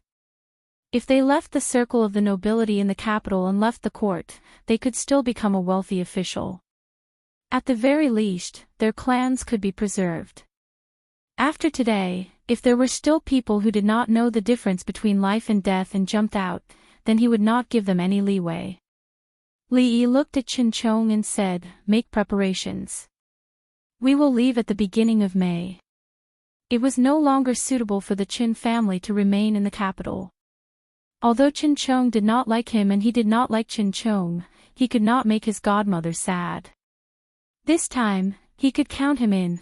Chen Chong looked at Li Yi and asked, Miao Yu, Li Yi waved his hand. Later today, I will come to pick her up. Chen Chong nodded and said no more. Fang seemed rather excited. Using violence to solve problems was his hobby. He was the happiest person to leave the capital this time. If it were not for the fact that he still had his wife and Xiao Hong at home, he would have made countless trips back and forth between the capital and Suzhou. He looked in surprise at Li Yi and asked, Son-in-law, your eyes are a little red. What's wrong? Did sand get in? The wind is rather strong today. The stone hanging in his heart finally fell. Li Yi nodded, stood, and said, let's go back. Li Duan wasn't used to the sudden addition of an elder. He still couldn't understand some things, but he liked the sudden appearance of this grandma. A grandma, who would feed him delicious food and play with him was much better than his aunt who always spanked him. Rui and third Miss Chen had known each other for a long time. She often visited her with Li Yi. As for Zuemo and Ruoqing, they were more familiar with each other. It was just that they were not used to calling each other mother instead of Mrs. Chen, and they would blush a little. The women were talking in the inner courtyard, while Tsing Shichen and Chen Chong were drinking in a corner of the outer courtyard. When Li Yi walked out, he got up and patted him on the shoulder, saying in a low voice, treat Zumo well. There was already a hint of drunkenness in his voice. During these few days at home, Li Yi had seen many people and drunk a lot. Lu Dao, Lu Yi, Dong Wenyun, these old acquaintances from Qing and Fu had all come to visit. There were also some friends he had made after coming to Jingdou. After this parting, he didn't know when he would see them again. A young girl's clear voice came from behind him. Li Yi turned his head and saw Shaning standing behind him. She blinked at him and asked, Sir, are you going out today? Shaning and Yongning had been at home these few days. Because there were many things to arrange before they left, they didn't have much time to spend with them. Li Yi reached out a hand and said, I'll take you out to play today. Okay. A smile immediately appeared on her little face. I'll go call Yongning. Just as she turned to run back, Li Yi shook his head and said, I won't call Yongning today. Ah, that's not good. She paused and blushed slightly. She put her hand in Li Yi's hand and walked outside as she spoke with embarrassment. It was just her and her teacher going out. Was this a date, just like last year's Lantern Festival night? That night, it was also just her and her teacher. They had even hooked their hooks. Her teacher had also said that he would never abandon her. After the death of the previous emperor, according to etiquette, Jingdo was not allowed to have fun for 100 days. During this time, the brothels, and theaters were all closed. Now that the 100-day period had just passed, Jingdo, which had been suppressed for a long time, showed an unprecedented liveliness and prosperity. After walking to the crowded street, Shou Ning forgot about her bashfulness and returned to the nature of a girl. "Sugar man, sir, there's a sugar man. I want to eat this puppy." Li Yi paid and gave her a puppy. After eating it quickly, she looked at Li Yi expectantly and asked, "Sir, can I eat another one?" She liked to eat sweets. Usually, when Li Yi brought her and Shanning out, he only allowed her to eat 2 at most. Seeing her blinking expectantly at him, Li Yi took out an ingot of silver and put it on the table. He took down all the sugar men and handed them to her, saying, "They're all for you." "Really?" Her eyes began to twinkle like little stars. Li Yi stuffed a dozen sugar men into her hands and said, "Eat them. Eat as many as you want today." "Thank you, sir. You're the best." She resisted the urge to kiss Li Yi's face. She took out a sugar man and handed it to Li Yi and said, "Sir, eat one too." In the past few months, she had been depressed for a long time. It had been a long time since she had seen such a bustling capital. "Sir, come quickly." A person who passed by just now said that someone is performing a sword-swallowing performance in front. After eating 3 sugar men, she stopped eating. She handed all the sugar men to the guards behind her, took Li Yi's hand, and ran to the place where the crowd gathered in front. The roadside performance place had been surrounded by 3 layers of people. It was impossible to squeeze in. She was anxiously walking around outside. Li Yi bent down, grabbed her waist with both hands, lifted her up, and put her on his shoulder. He asked, "Can you see it now?" Yes. The little girl blushed and answered in a low voice. She was no longer interested in the sword-swallowing performance inside. She used to envy Yong Ning, who could be carried by Sir and ride on his neck, but she had grown up. When a girl grew up, she should be more ladylike. How could Sir let a ladylike girl sit on his shoulder? How embarrassing. However, although it was embarrassing, she still didn't want to get down. After watching the performance absent-mindedly, when Li Yi put her down, the little girl's face was still red. A moment later, in a clothing store somewhere, Shanning was wearing a slightly mature dress. She picked up the skirt and turned it around. She looked at Li Yi and asked, "Sir, this dress is so beautiful. Do I look good in it?" "Yes." Li Yi looked at it carefully and nodded. He turned back and said, "Wrap it up." "In a jewelry store somewhere." "Sir, do I look good wearing this hairpin?" "Yes." "What about this?" "It looks good too." She tried on all the jewelry that she slightly liked in the store. As long as she asked, Li Yi would buy it regardless of the price. Finally, her gaze landed on a woman's sword inlaid with jewels hanging in the store. She looked at Li Yi and asked tentatively, "Sir, I want to learn martial arts from Royal Sister. I'm so envious of Royal Sister and Sister Rui. When I become as powerful as Royal Sister, I can protect myself and Sir." "This sword," Li Yi nodded and looked at the shopkeeper at the side. He said, "Take that sword down." She was wearing the newly bought clothes with a sword hanging on her waist. She held a sugar figurine in each hand. Even when she reached home, the smile on her face didn't disappear. Today's Sir was different from before. He was especially nice to her today. Although Sir had been nice to her in the past, he wouldn't let her wear adult clothes, eat so many sugar figurines, play with dangerous things like knives and swords, and definitely wouldn't let her sit on his shoulder. However, Sir was so nice to her. Why did she feel empty in her heart? This feeling was like the time when she lost her favorite knight Emingsu. Chapter 989. Yesterday, Prince Xian's hands had been crippled. Under the watchful eyes of everyone, several official residencies in the capital had been smashed. This was already considered an extremely vile incident. By right, even if it would not cause a great impact, it should still cause some commotion. However, the imperial court today was as calm as usual. Prince Xian had left the capital early in the morning. His old injuries had yet to recover, and now he had suffered new ones. Right now, he did not even have time to recuperate. He would probably not be able to avoid suffering along the way and would not feel too comfortable. During the morning assembly, the 5 officials resigned at the same time. The emperor and the princess had tacitly agreed to it, and the officials knew what had happened. They did not say anything, but they all threw a glance at the figure standing at the very front.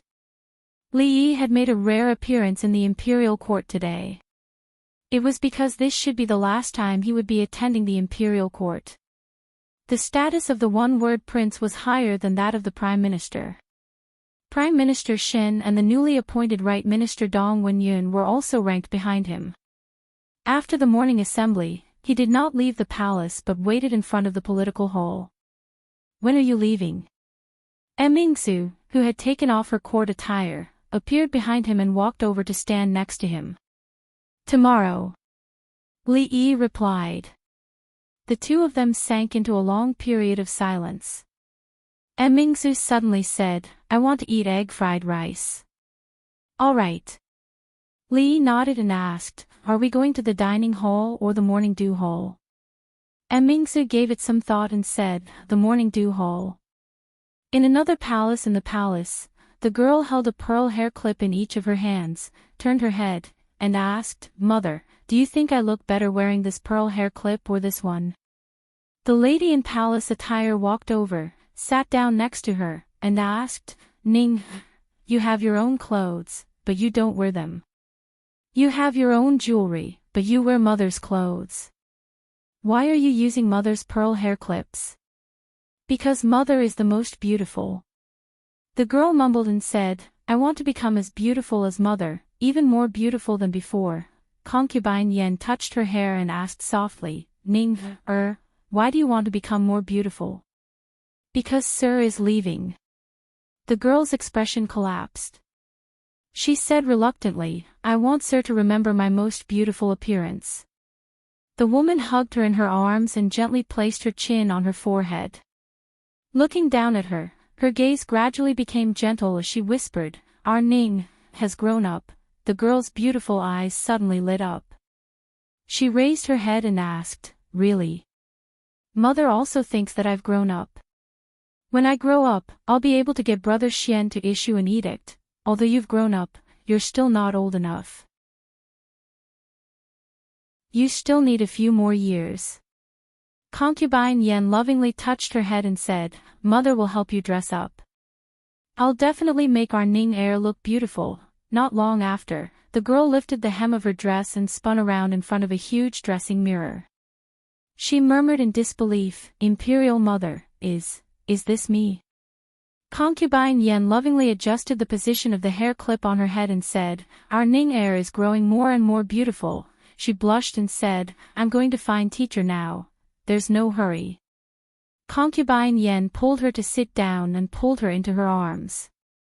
She said, "Ning heir, do you still remember what mother said to you?" She thought for a moment and said, "Mother said that if you want to capture a man's heart, you have to capture a man's stomach first." This sentence is wrong. If a man likes you, no matter how bad your cooking is, he will still say that he likes you. Mother also said that if a man says he doesn't have it, then he really does. Mother also said. She counted with her fingers. She already understood some of what her mother said, but she still didn't fully understand some of it. She raised her head to look at her mother and asked, "Which sentence is mother referring to?" Concubine Yen looked at her and asked, "Do you still remember what mother said about the most important thing in a woman's life?" She thought for a moment and said, "Mother said that the most important thing in a woman's life is to find someone to rely on." Concubine Yen nodded and stroked her hair. She said, "Ning Er has grown up. In a few years, it will be time for you to get married." She blushed and said, I'm not in a hurry, Ning Er. You have to remember that if you meet someone you like in the future, you have to boldly like him." Concubine Yan's expression suddenly became serious. She looked at her and said, "But sometimes, you have to let him remember you. It's not enough to let him see your most beautiful appearance. To let him remember you, you have to make him feel pain first. To let him remember you forever, you have to make him feel pain. To let him remember you, you have to make him feel pain first." She looked at her mother in confusion and asked, "What does that mean?" "Ning Er will know in the future." Concubine Yen touched her head and said, "Go." Li Yi had always felt that Emingzu was a loyal person. She had eaten the same taste of egg fried rice from Jing He's first year to Jing He's 5th year and had never gotten tired of it. A loyal man was not easy to find, and a loyal woman was also rare. Li Yi was actually attracted by the way she focused on eating the egg fried rice. When she raised her head to look at him, he looked away in embarrassment. She finished eating and put down her spoon. She looked at him and said, "Remember to explain to Shaning." Li Yi nodded and said, "I will explain it to her." Emingsu suddenly raised her head and looked at him. She asked, "Then how are you going to explain it to me?" Li Yi shook his head and said, "If I don't leave the capital, he won't be able to be stable as an emperor." Emingsu looked at him and said, "This is what you should explain to him. Without me, you can still handle these things very well." Li Yi shook his head and said, "The affairs of the country are important, but I hope that when everything settles down, you can think about yourself." "I have already thought about myself." Emingsu looked at him and said, "Remember what you said that day." Li Yi thought about it and asked, "That day when I was drunk, what did I say to you?" Emingsu shook her head and said, "When you come back, I will tell you." "I will come back. Don't be too long." "It won't be too long." Li Yi turned to leave the Morning Dew Palace. His wrist was suddenly grabbed by her. "For me, can't you stay?" She lowered her head and said in a low voice. Li Yi turned his head and was silent for a long time before he raised his hand and helped her remove a grain of rice from the corner of her mouth. He said, "Your identity is different now. In the future, when you eat egg fried rice, don't lose your composure." She raised her head to look at Li Yi and shook her head. She said, "Before you come back, I won't eat egg fried rice again." Walking out of the Morning Dew Palace, Li Yi's mood was somewhat heavy. Just as she could not leave with him, he could not stay either. He looked forward to the wider sky outside. This capital, to him, was no different than a cage. This should be the most correct choice. But it was not the best choice. It was not good for Emingsu, and it was not good for Shaning. Thinking of that pure girl without a trace of impurity, his heart felt somewhat stifled. There were some things that he did not want her to know. She would only think that this was just a simple trip. When they were tired and had enough, they would come back and everything would be the same as before. When Li Yi stopped in front of a certain palace, a clear voice came from behind him. "Sir." He turned his head and saw a girl standing there, a woman. She had a pearl flower in her hair. Unlike the playful style of a young girl in the past, she exuded a kind of grace and steadiness that had never been seen before. She wore a palace dress. It was not the style of a young girl, but it was luxurious and dignified. Her face was lightly powdered, concealing what little remained of her inexperience. When Li Yi looked at her, he felt as if he had passed through time and was extremely unreal. She looked at the stunned Li Yi, and a faint smile appeared on her face. She spoke again. "Sir." Chapter 990. After a long time, Li Yi combined the image of the beautiful woman in front of him with that of Shaning. He looked at her and said in disbelief, "You. Why are you dressed like this?" She picked up her dress and slowly turned it around in front of Li Yi. She said with some pride, "Mother dressed me up. Do I look good?" A young girl was a young girl. As soon as she opened her mouth, the mature image that she had just created in front of Li Yi immediately fell apart. Li Yi smiled and reached out to touch her head out of habit. Seeing her current appearance, he took his hand back and nodded, "You look good." Her big, bright eyes immediately curved into crescent moons. She lowered her head and walked forward while kicking her feet.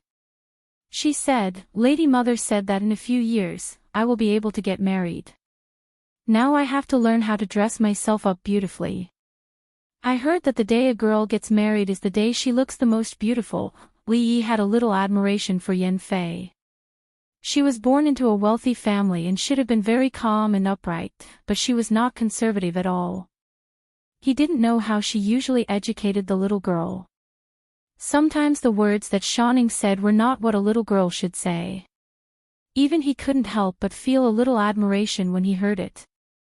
This kind of characteristic was very rare in ancient women, especially in the imperial concubines. Li Yi didn't ask her why she dressed up like this. When girls were young, they all had the experience of stealing their mother's lipstick, wearing their mother's clothes, and wearing their mother's high heels. They all dreamed of growing up faster. Even some boys had this kind of experience. Shanning suddenly turned to look at Li Yi and said seriously, "Sir, when you are outside, you have to think of me often." Li Yi nodded and said, "I promise I will think of you once a day." "Twice." "Okay, then twice." In the cold and desolate depths of the palace, two figures, one big and one small, were walking slowly. The girl was wearing adult clothes and had her head lowered as she walked. She was brimming with the aura of a young girl. As they chatted softly, there would be some pleasant laughter mixed in. In the Hall of Diligent Government, Li Xian put down the memorial and rubbed the space between his eyebrows. He looked down and asked, "What's the matter, Imperial Uncle?" A few days ago, when Li Yi was conferred the title of king, they were the ones who made the most noise. They were the elders of the Li family's imperial clan, so they couldn't be ignored like they were the court officials. Thus, when he saw these people, he felt a headache. The old man who had just walked into the hall bowed and said, "Your Majesty, we can't just let Jiang of Silla leave the capital." Li Xian knocked on the table and said with a frown, "Why can't you let Jiang of Silla leave the capital? What does Jiang of Silla's departure have to do with you?" "Your Majesty, don't forget that he knows the recipe for divine punishment." The old man bowed again and said in a loud voice, If he gives this secret recipe to the enemy country, our Jing kingdom will be in danger." Li Xian glared at him and said, "He's just going out to play." "What are you talking about?" The old man looked at him and said, "Your Majesty, don't you understand? Jiang of Silla has moved his entire family out of the capital. It's obvious that he won't be able to come back." Li Xian was stunned, then looked at him and asked, "What did you say?" The old man looked into his eyes and panicked for no reason. "Your Majesty," Li Xian glared at him fiercely and said, "Repeat what you just said to us again." A moment later, a figure hurriedly walked out of the Hall of Diligent Government and walked quickly toward the Hall of Morning Dew. At the entrance of a palace somewhere, a girl waved at Li Yi and said, "Sir, I'll see you off tomorrow." Li Yi turned his head and waved at her, then bowed slightly to Concubine Yen and turned to leave. Concubine Yen patted her head and said, "Ning er, go back." She smiled and turned her head back and said, "Mother, go back first. I'll secretly see you off for a while, then go find my sister. I still need her to teach me martial arts." The Hall of Morning Dew. Li Xian looked at Emingzu who was drinking alone and asked in disbelief, "You already knew that he wouldn't come back, didn't you?" Emingzu didn't look at him and didn't say anything. Li Xian asked loudly, "He's not going out to play.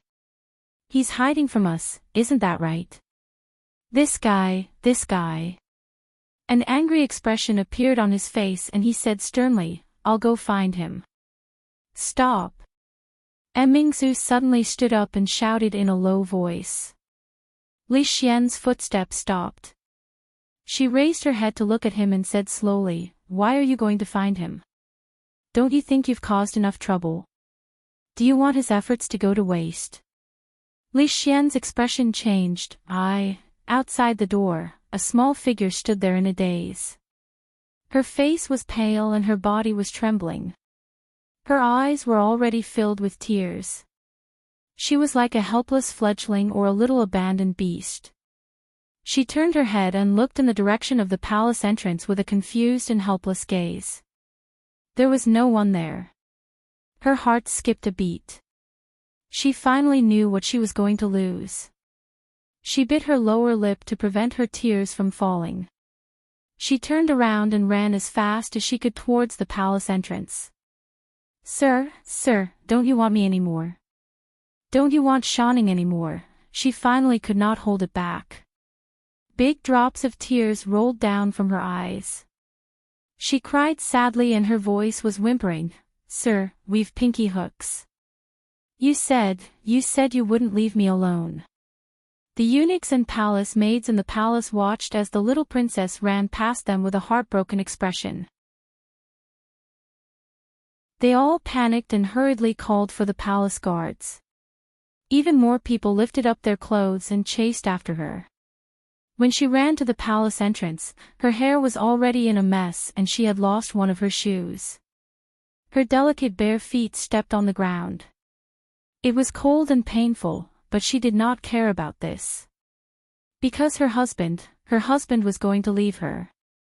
The palace guards had already discovered her, but no one dared to stop her. Because she was Princess Shanning, the Princess Shanning who did not need to care about any palace rules. They did not dare to stop the princess who was crying and only cared about running. They could only send 2 groups of guards to follow behind her. The leader of the guards anxiously said to his men, Quickly report to His Majesty, report to the princess." She ran quickly through the palace gate and came to the bustling street. Looking at the endless flow of people, she did not see the figure she wanted to see. She clenched her fists and weakly released them. She was like a puppet that had lost its soul. She stood on the street in a daze and then slowly squatted down. Her sobs turned into loud wails. "Sir, you don't want me anymore. You don't want Shanning anymore. We've pinky hooks, we've clearly pinky hooks. You broke your promise first, you liar." She cried sadly and grieved. At first, they could still hear what she was saying, but later on, her voice became vague and unclear. The passers-by on the street looked at this scene in amazement. A girl dressed in luxurious clothes, obviously of extraordinary status, squatted on the ground and wailed. She cried and said something at the same time. 2 groups of armored guards with weapons in their hands surrounded her, not allowing anyone to get close. They did not know what had happened to the girl, but they could feel her sadness. Many of them could not bear to see her. The girl is crying so sadly. I wonder who is so heartless. What a beast. After an unknown period of time, a figure walked out from the crowd and waved his hand. The surrounding guards immediately opened up a path. Bad person, liar. The girl who was squatting on the ground suddenly felt someone pat her shoulder. She raised her head and through the blurry tears, she saw a familiar face. Li Yi stretched out his hand and wiped the tears off her face. He gently tapped her nose and said, "If you continue to cry, you won't be pretty anymore." Then he carried her horizontally, passed through the row of guards, passed through the crowd, and slowly disappeared from everyone's sight. Chapter 991.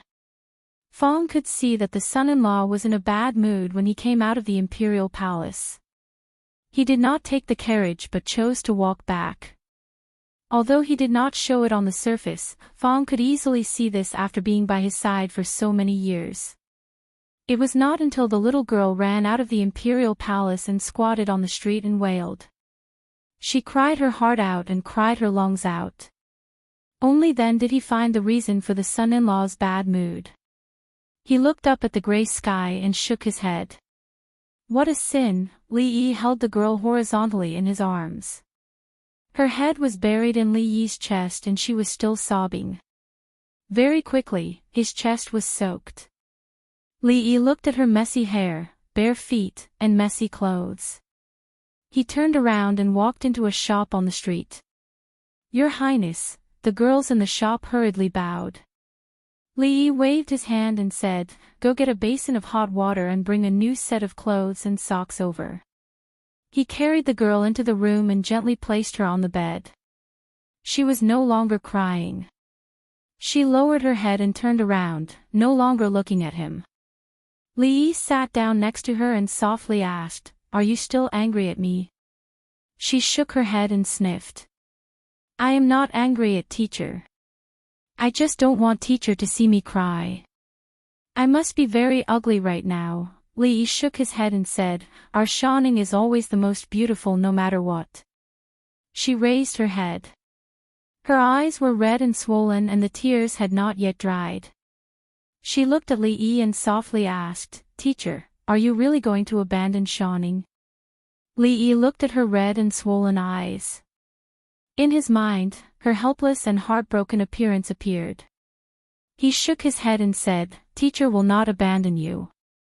Your Highness, the water is here. One of the girls fetched some water, while the other girl brought some clean clothes, shoes, and socks and placed them beside the bed. Li Yi wet the towel and wrung it dry, carefully wiping her little face. The girl's delicate little face was soft and elastic, and after washing off the light makeup, it returned to a delicate and jade-like appearance. Then, he carried her to the bedside, soaked her dirty little feet in the water, and gently rubbed them. There were still tears in her eyes, but she couldn't help giggling. She quickly said, sir, it's ticklish. Bear with it. It'll be over in a while. Li Yi helped her wash the dust off her feet and wiped her feet clean. He pointed at her tear-soaked clothes and pointed at the new clothes by the bed and said, put on the new clothes first. Then he turned around and walked out of the room, closing the door behind him. A few girls were guarding outside the door. When they saw him, they immediately saluted. You don't have to be so polite in the future. Most of these girls were from the brothels. Li Yi waved his hand and asked, is everything ready? One of the girls nodded and said with a smile, everything is ready. We can leave tomorrow. Later today, there will be new sisters coming to take over. This time, leaving the capital was not a simple family trip. In addition to his family, he had to take many people with him, including most of the top management of the brothels and shops. The place they were going to was at the border of the three countries. In the future, no matter which side or the three countries developed together, they would need a lot of manpower. The road was long, and if he wanted to become the man of the mountain bandit king, he had to deal with all kinds of accidents in the future. In addition to enough manpower and powerful strength, he also had to have enough money. Although the Li family was rich, it was not a bad thing to have more money. This time, the people accompanying him would be the backbone of building a new business empire. In addition, the Lu Meng would move as a whole. In the future, the center of the martial arts world would also move from the capital to the west. Although this was only the first batch, there were more than 1,000 people. At a certain moment, the door opened and a girl walked out. She had removed all the makeup on her face and changed into a new set of clothes. Other than her messy hair and red and swollen eyes, she had returned to her original appearance. Li Yi looked at her hair and shook his head. He took her hand and walked back to the room. He sat her in front of the dressing table and picked up a comb to help her comb her hair. She sat there obediently and looked at the figure standing behind her through the mirror. He was focused on helping her with her makeup. His expression was so focused, and his eyes were so serious. It made her heart gradually calm down. Li Yi spent a full quarter of an hour before he managed to do her favorite flying immortal hair bun. She suddenly said, "Sir." "Yes." Li Yi was focused on combing her hair and softly said, "Yes." "Sir." "Yes." "Sir." Li Yi looked at her in surprise and asked, "What's wrong?" She smiled and said, "Nothing. Sir is about to leave. I wanted to call you a few more times. In the future, I won't be able to." Li Yi lowered his head to look at her and softly said, "If you say you want to leave, Sir will take you with him." She raised her head and looked into Li Yi's eyes. She saw tenderness and love in his eyes. Her mother looked at her like this, and her sister looked at her like this. Sir liked her, just like her mother liked her, and also like her sister liked her. But she knew that the way she looked at Sir would not be like this. At this moment, she suddenly understood some of what her mother said. She also understood that Sir only thought of her as a child, but she was no longer a child. She shook her head and looked at Li Yi. She smiled and said, "I won't leave. After father leaves, only mother will be left. If I also leave, mother will be very lonely, very lonely. I want to stay here with her." Li Yi combed the hair on her temples. Although her face was full of smiles, he suddenly felt a bit of heartache. "I know that Sir will definitely come back. We made a pinky promise." She stood up and put her hands behind her back. She stood on her tiptoes and looked at Li Yi. She sweetly said, "In the future, I will listen to mother in the palace. I will eat well, sleep well, and do my homework well. I will grow up well and wait for Sir to come back." Li Yi looked at her in a daze. When she wore the clothes of an adult, wore the jewelry of an adult, and had her hair combed like an adult. When she said that she had grown up, Li Yi felt that she was a child. Now, she wore the clothes of a young girl without any makeup.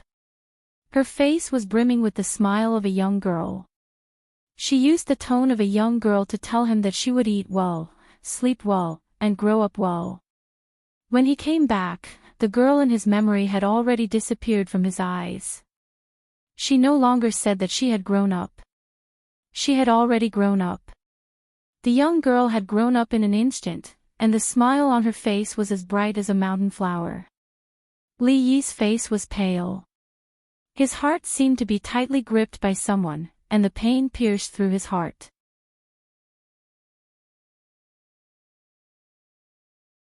Chapter 992. When he held Shanning's hand again and walked out of the room, Li Xian and Emingsu were already waiting outside the door. Emingsu looked at Shanning with a worried expression.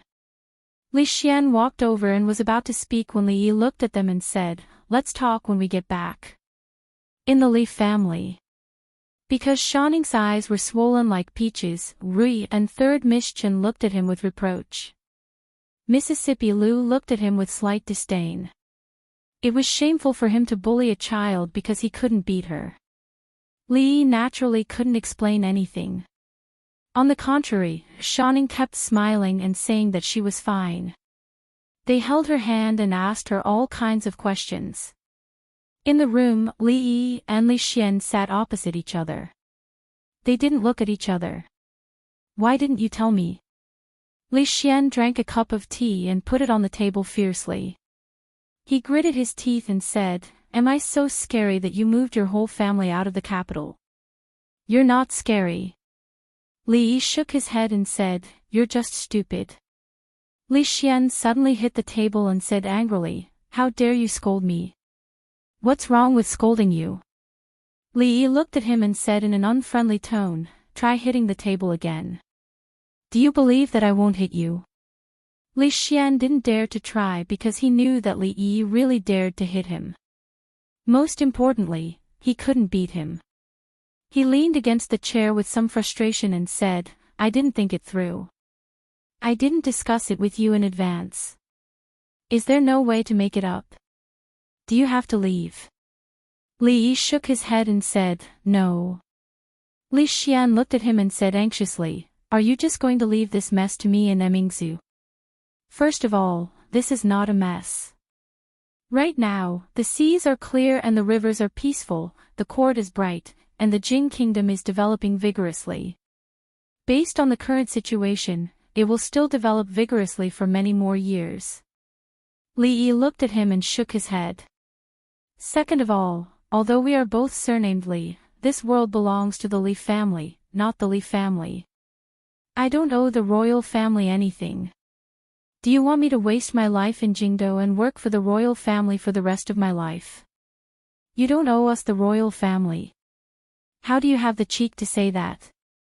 Li Xian stared at him angrily and said, you left and took away the people of Yongning and Mingzhu's heart, and now you want to take away Shaning.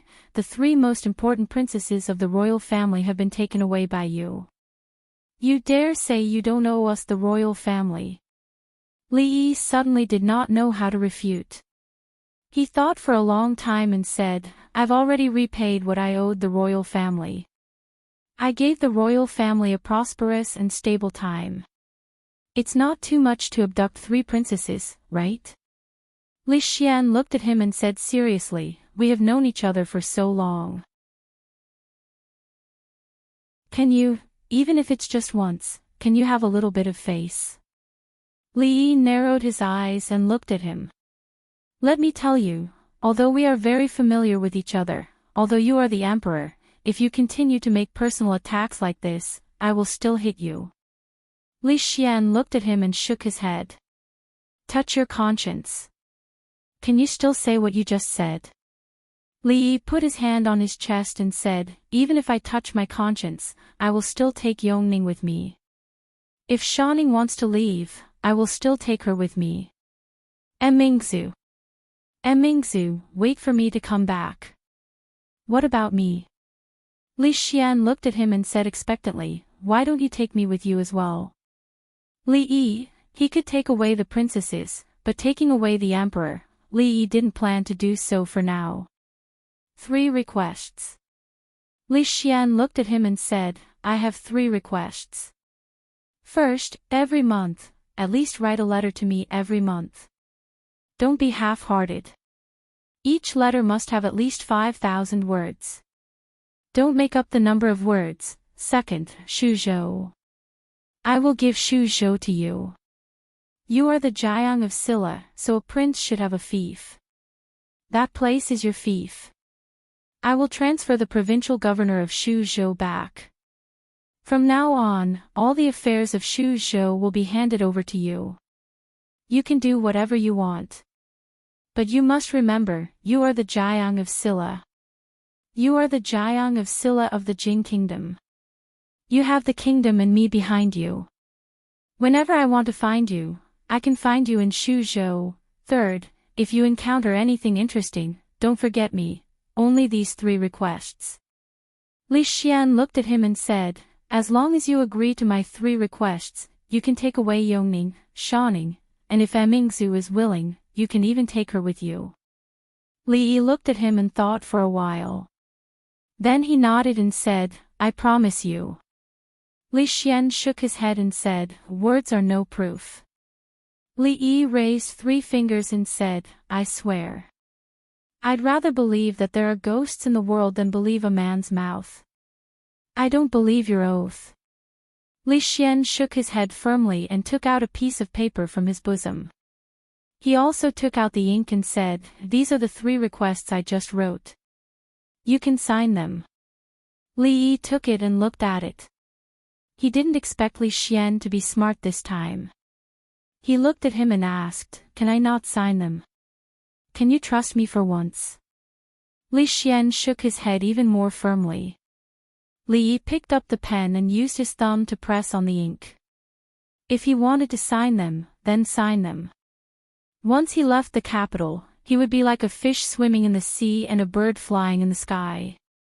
How could a man be bound by a piece of paper? Do you think that a man can't be bound by a piece of paper?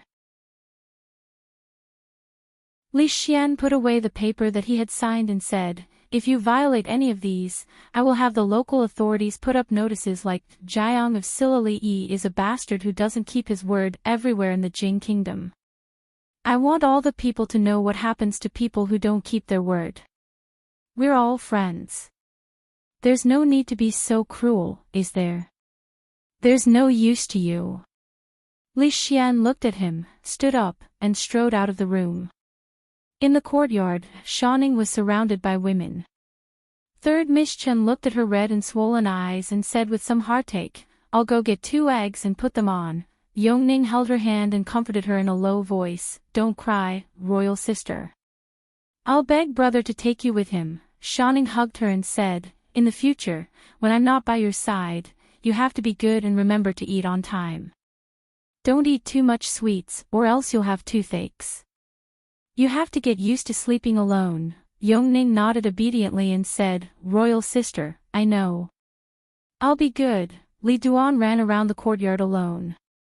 Shanning walked over and picked him up. She whispered, Dwainer, we're going to leave soon. You have to grow up quickly. The next time we meet, I'll bring you to play a lot of fun things. Xiaonyang, play. Li Duan looked at her and grinned.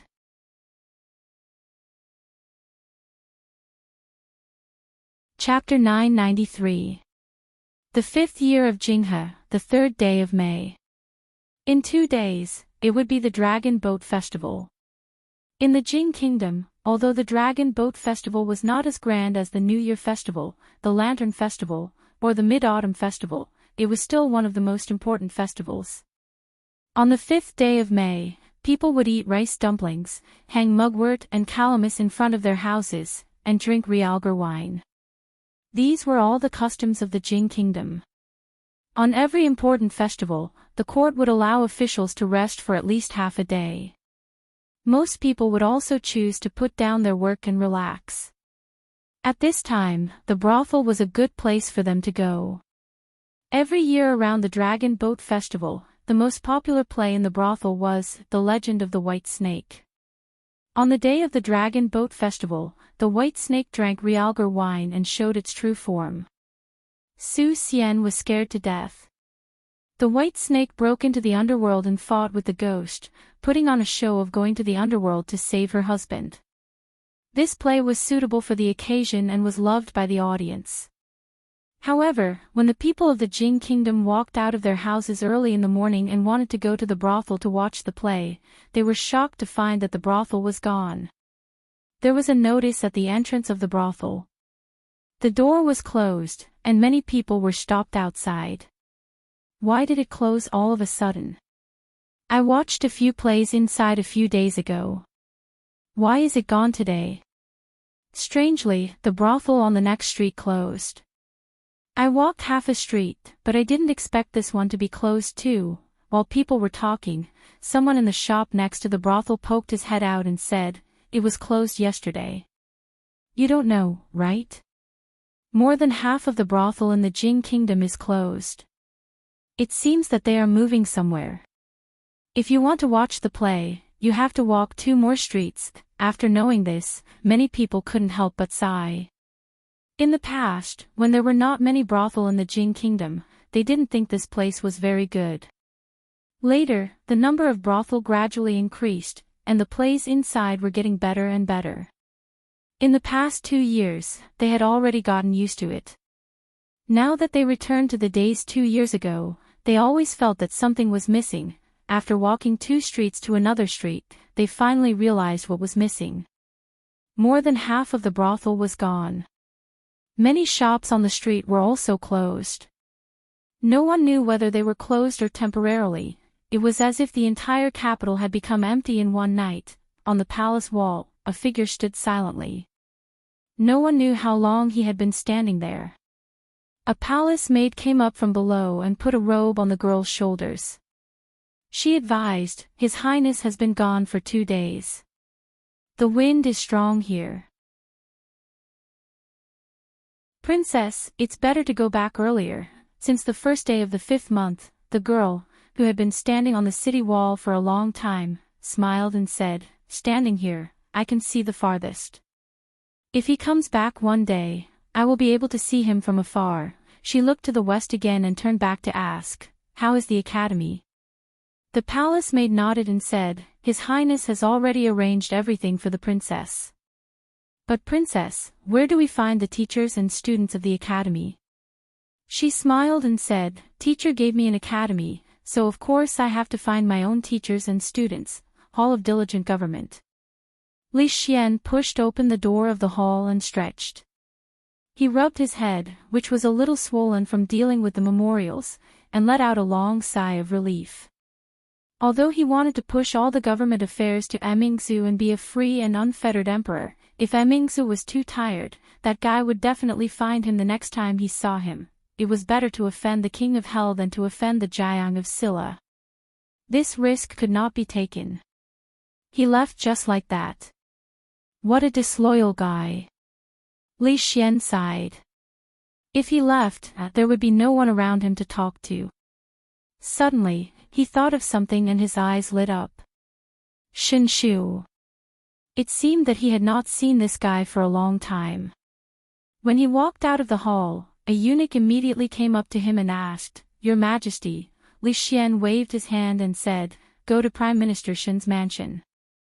Not long after, in the Shin mansion of the capital, the gatekeeper scratched his head and asked in surprise, Young master, are you sure you did not find the wrong person? A young master looked at him and asked with a frown, What do you mean? The young master in front of him had an air of nobility. The gatekeeper did not dare to offend him and said with a smile, Young master, there is no one called Shinshu in our Shin mansion. The young master was startled and said angrily, Nonsense. He clearly said that he is from your Shin mansion. The gatekeeper had a bitter expression on his face. When he saw someone coming out of the mansion, he immediately stepped forward and said, Third young master, this young master said he was looking for someone called Shinshu, but there really isn't anyone called Shinshu in our mansion. The young man who walked out of the Shin mansion looked at the young master who was in a trance and asked, Brother, how do you write the name of the person you are talking about? Shin is the Shin of your Shin mansion. Shu is the number of Shu. The young man cupped his hands in obeisance and said, Brother, I'm afraid you've come to the wrong place. There are many people with the surname Shin in the capital, but in our Shin residence, there is no one called Shinshu that you're looking for, really? Li Xian asked uncertainly. The young man nodded and said, Really? The expressions of the young man and the gatekeeper did not seem to be fake. Li Xian's body shook. He and Shinshu hit it off at first sight and they were friends. When he said that he was from the Shin mansion, he never doubted it and did not verify it. He never thought that even his identity was a lie. In the capital, there were only two people who could be called his friends. Now, one had abandoned him and left, and the other one was actually a fake. Ha! A self-mocking smile appeared on his face. He did not want to stay here any longer and turned to leave. Wait a minute. A soft voice suddenly came from behind. Li Xian turned around and saw the woman called Shinsu walking out of the Shin mansion. Shinshu once said that Shinsu was his sister. That day in the palace, Shinsu did say that Shinshu was her brother. So, they were all lying to him. You, come with me. Shinsu looked at him and walked to the side. Li Xian followed her and asked coldly, There is no one called Shinshu in your Shin mansion? No. Shinsu shook her head and said. A trace of anger appeared on Li Xian's face and he asked, Then you said before. Shinsu suddenly looked back at him and asked, Has anyone ever said that you are stupid? Li Xian thought about it and said, No. Li Yi only said that he was stupid, but stupid was not stupid. Shinsu looked at him and said, You are not only stupid, but also blind. In this world, there was only one person who dared to point at his nose and scold him. As the ruler of a country, how could he allow a woman to insult him? Li Xian pointed at her and was stunned. His entire body suddenly trembled and his expression changed. He looked at her in disbelief and stammered, You. Shinsu looked at him and said in the same low and magnetic voice, "That's right, I am my brother, Morning Dew Hall. Hold the sword firmly and maintain this position for a quarter of an hour." Mingsu held Shaning's hand and adjusted her standing position before walking back into the hall. A few officials of the court had been waiting for her for a long time. A middle-aged official cupped his hands and said, "Your Highness, the drought in the south." Mingsu waved her hand and said, "Regarding the drought in the south, the Minister of Books will first discuss the specific plan and then submit it." This. The middle-aged official was stunned. He raised his head and looked at her in confusion. It had always been that when the subordinates encountered a problem that they could not solve, they would submit it to Her Highness and there would soon be a solution. This was the first time he had seen Her Highness fight a problem again. "The salary that the court gives you is not for you to submit it whenever you encounter a problem." Mingsu looked at him and said, "You are the pillars of the court. It is up to you to deal with the affairs of the country. If you submit it whenever you encounter a problem, who will you submit it to when I am not around?" Not long after, a few officials walked out of the Morning Dew Hall dejectedly. Her Highness the Princess was half the owner of the court. Since His Majesty neglected the court, the affairs of the country would naturally be handed over to her. How could she not be around in the future? As an assistant princess, where else could she go if she was not in the palace?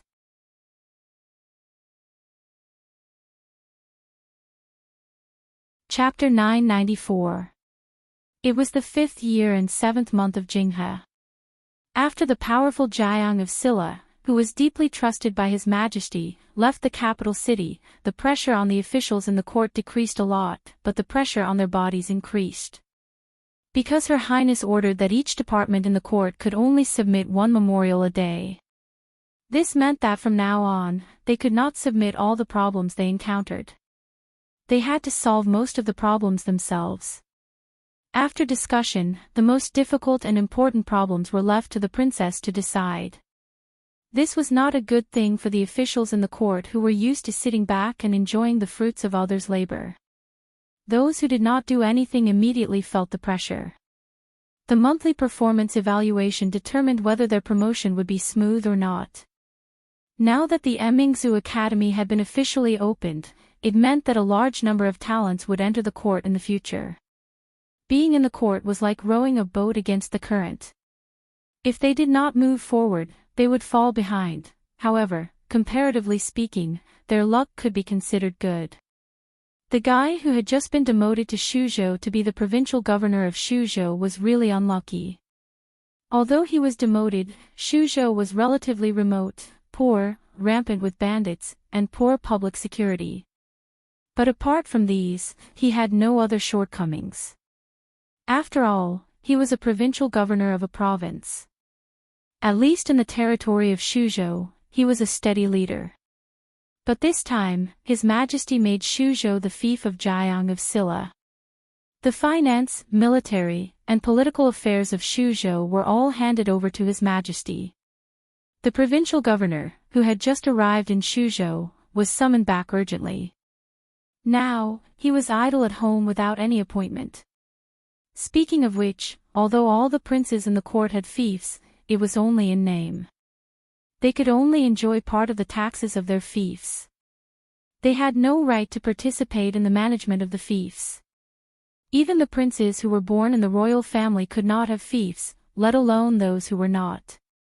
In terms of law and reason, His Majesty's action was against the rules. But when His Majesty announced this 2 months ago, few people in the court objected. First, Shuzhou was really a special place. It was remote and bordered the Qi kingdom. The local bandits were a headache for the government. Poor mountains, unruly rivers, unruly people. A place that would only be a burden to the country and would not be able to create any value for the country.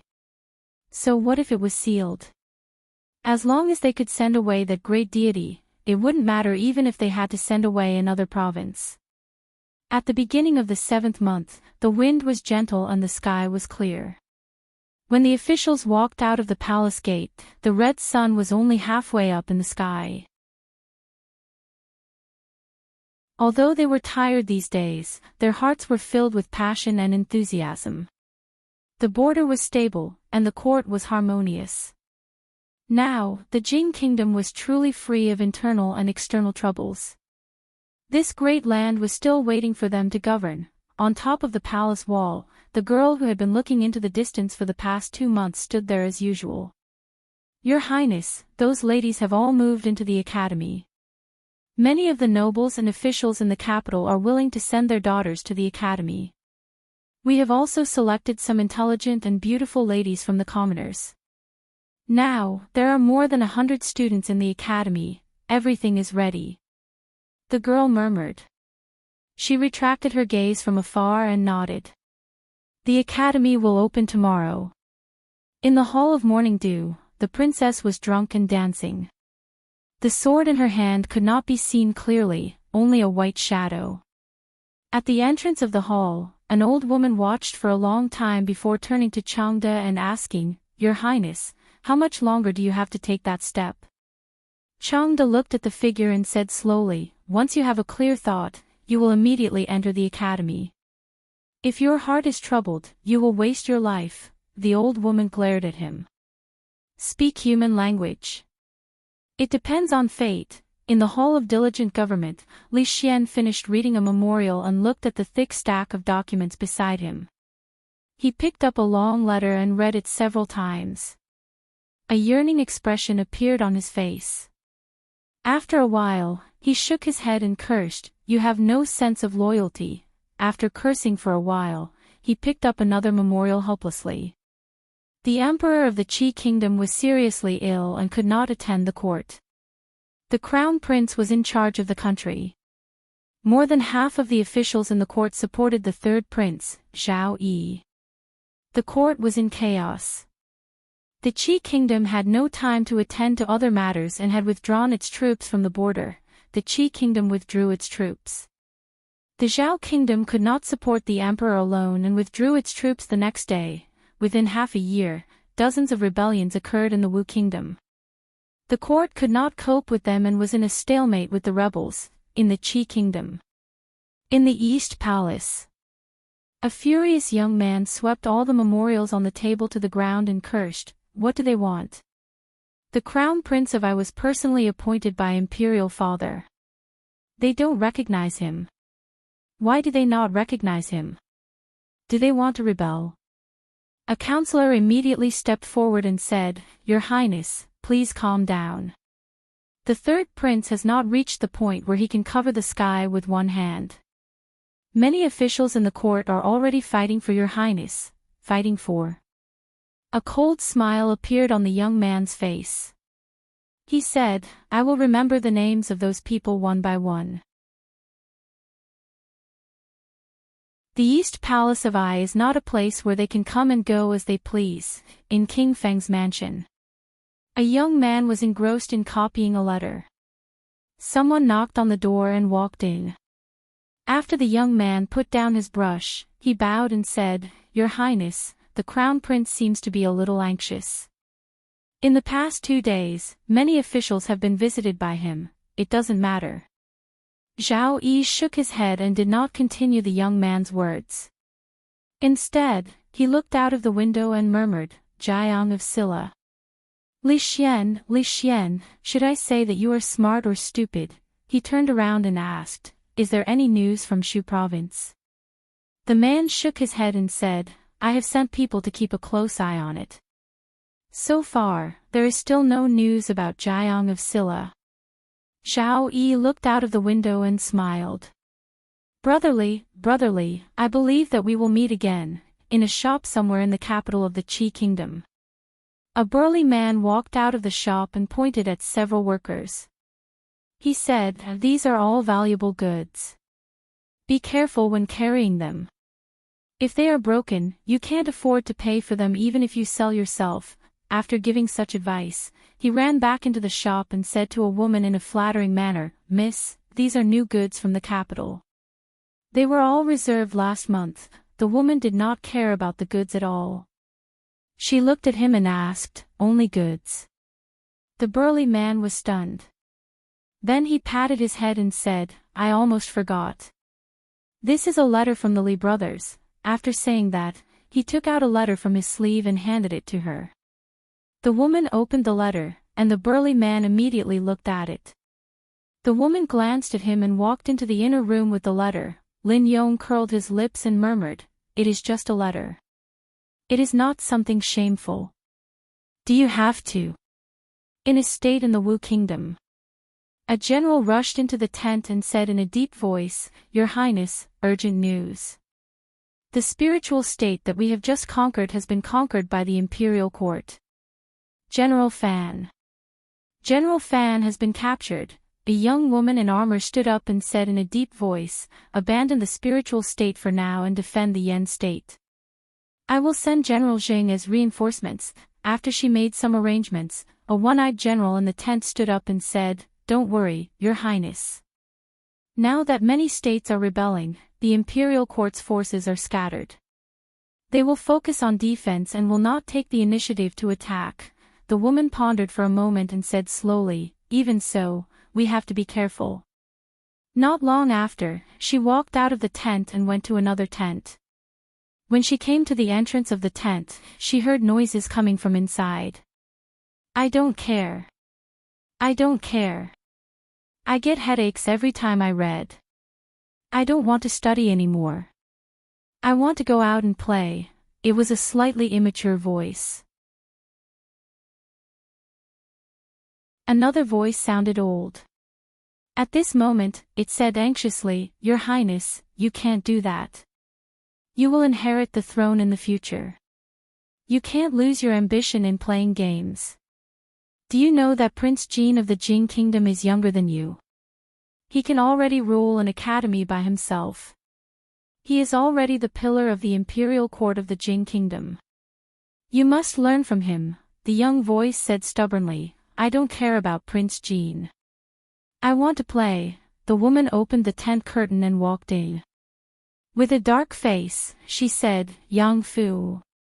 Seeing her come in, the young man in the tent changed his expression and hid behind an old man. Your Highness, this old official greets you. The old man bowed to the woman. Prime Minister, you don't have to be so polite. The woman hurriedly helped him up. She looked at the young man and said, If he is disobedient, the Prime Minister can punish him severely. Don't spoil him every time. Blindly punishing him is not the right way. We should focus on persuading him. Moreover, Your Highness is still young. It's okay for you to play a little. The old man shook his head and said, But now the Qi Kingdom has the third prince, and the Jing Kingdom is full of talents. Even a woman can take charge of the court, not to mention the young Prince Jin. Your Highness has been in the Jing Kingdom for a long time. You know this better than me. He sighed and said, I'm just worried that the Wu Kingdom will have no successor. The woman lowered her head and said no more. The Jing Kingdom's royal family was full of talents. The eldest princess, as a woman, showed her great strategy of governing the country. Prince Jin was only 12 years old. When he was 10 years old, he was able to support the Academy of Mathematics. Their current emperor even established the Academy of Sciences, which greatly improved the people's livelihood. The Jing Kingdom's military strength also underwent earth-shaking changes, which deterred other countries. The most important thing was, a familiar face appeared in her mind. Then, her face became a little gloomy. Seeing her like that, the young man lowered his head and walked out from behind the old man. He shook her arm and said, Sister, don't be angry. I'll listen to the Prime Minister and study hard. The woman touched his head and said, Go play if you want to play. Thank you, sister. The young man said happily and ran out of the tent. The old man looked out of the tent and shook his head. He sighed and said, God has not blessed the Wu Kingdom. We have suffered so many disasters. We have to expel the rebels and restore the country. Facing the woman, he slowly knelt down and said in a loud voice, It's up to Your Highness. Yang Liuqing bent down and helped him up. There was a hint of determination on his face. He said, "Don't worry, Prime Minister. I'll definitely avenge my father and mother. I won't let the people of the Wu Kingdom continue to suffer like this." Shu Prefecture. As the most remote prefecture in the Jing Kingdom, the imperial court had always taken a laissez-faire attitude towards this place. Because Shu Prefecture was so remote and bordered by the three kingdoms, bandits were everywhere. 2 years ago, when the king of Shu was still alive, he plundered the people's wealth. The people of Shu Prefecture had a hard time living there. Now that the king of Shu was gone, another Jiang of Silla came. Jiang of Silla's mansion was already under construction. Although the people of Shu Prefecture didn't donate money for this, it seemed like he was not the same kind of person as the king of Shu. However, when the people heard about this Royal Highness Jiang of Silla for the first time, they still felt very uneasy. In the past 2 years, the number of bandits that came from the fringe to harm the people had decreased. The people of Shu Prefecture were finally living a good life. They didn't want to send away the wolves and tigers and leopards. Strangely enough, the merchants who passed by the fringe had different opinions about the situation in the fringe. Some said that the bandits were extremely vicious, committing all kinds of crimes, such as burning, killing and pillaging. Some said that there were kind-hearted bandits. As long as one paid a certain fee, they would escort the merchants out of the fringe. It was no different from hiring a group of reliable guards. In terms of fees, it was even cheaper than hiring a real guard, and the way to tell if one was going to resist the bandits was to see if their leader had hair on his head.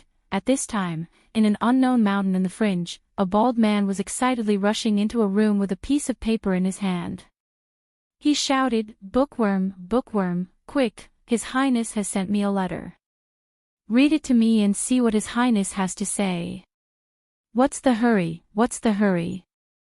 A pale-faced, frail-looking young man glanced at him and took the letter. After reading it, he smiled and said, "His Highness said that they will be arriving at Shu Prefecture soon. He wants us to go over first." The burly man slapped his thigh and laughed heartily. "Since His Highness is coming, our brothers in the League will also be coming. This is great, those bastards. I'll go to their lair and let those little bastards know who's protecting the fringe." When the burly man walked out of the room, a group of people immediately greeted him respectfully. "Greetings, big brother." When this group of people stood together with the burly man, it was as if the world around them had brightened up a little. The burly man waved his hand at the row of bald men in front of him and said, "His Highness is coming. Keep your spirits up and don't embarrass me." The group of people acknowledged and dispersed in all directions. It could be seen that this was a flattened hilltop. The area was large, and the ground was paved with bluestone slabs. The houses were arranged in picturesque disorder. Walking along a street to the front, one would find that there were shops, brothels, medical centers, restaurants. Everything that could be found outside could be found here. It was simply a shrunken city in the mountains.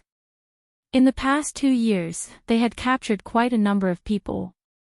When they had nothing to do, they would make them repair bridges, pave roads, and build houses. Now, they had finally made some progress. When His Highness arrives, he should be satisfied. The burly man rubbed his shiny head and smiled.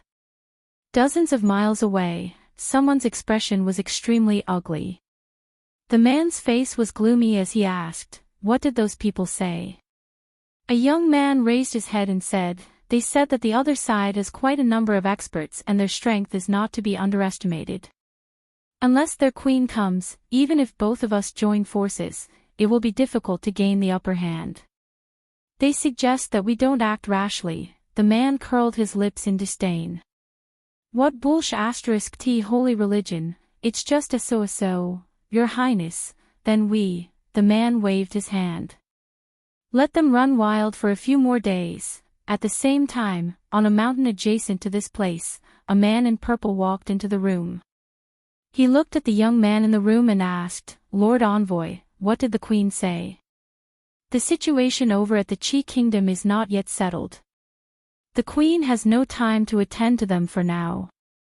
The young man waved his hand and said, let's not clash with them for now. The man in purple nodded and asked, then how should we explain this to that person? He's just a good-for-nothing. If it weren't for the fact that he might be of some use in the future, why would we have kept him alive until now? The young man said casually. He got up and walked out of the door and out of the courtyard. In the open space in front of him, a man in yellow took a bite of a bun and frowned. He said, who steamed the buns today? Did they beat the salt cellar to death? He spat a few times and casually threw the bun in a corner. When he turned his head, he noticed a pair of eyes looking at him. Guard! Guard! Sensing the coldness in that gaze, he shivered and quickly ran over. He swallowed the dusty bun and said with a trembling voice, this bun, it's so delicious. The only teaching of the holy religion was to obey the queen's orders. The holy religion also had an invisible teaching. Food must not be wasted, especially not in front of the guardian of the right. Disobeying the queen would only lead to death. Wasting food in front of the guardian of the right would be worse than death. The security of Shu province had improved slightly in the past 2 years. Although it was not the work of the government, the number of merchant caravans that were willing to pass through this place had increased. At this moment, a few horse carriages were slowly driving along the official road into the territory of Shu province.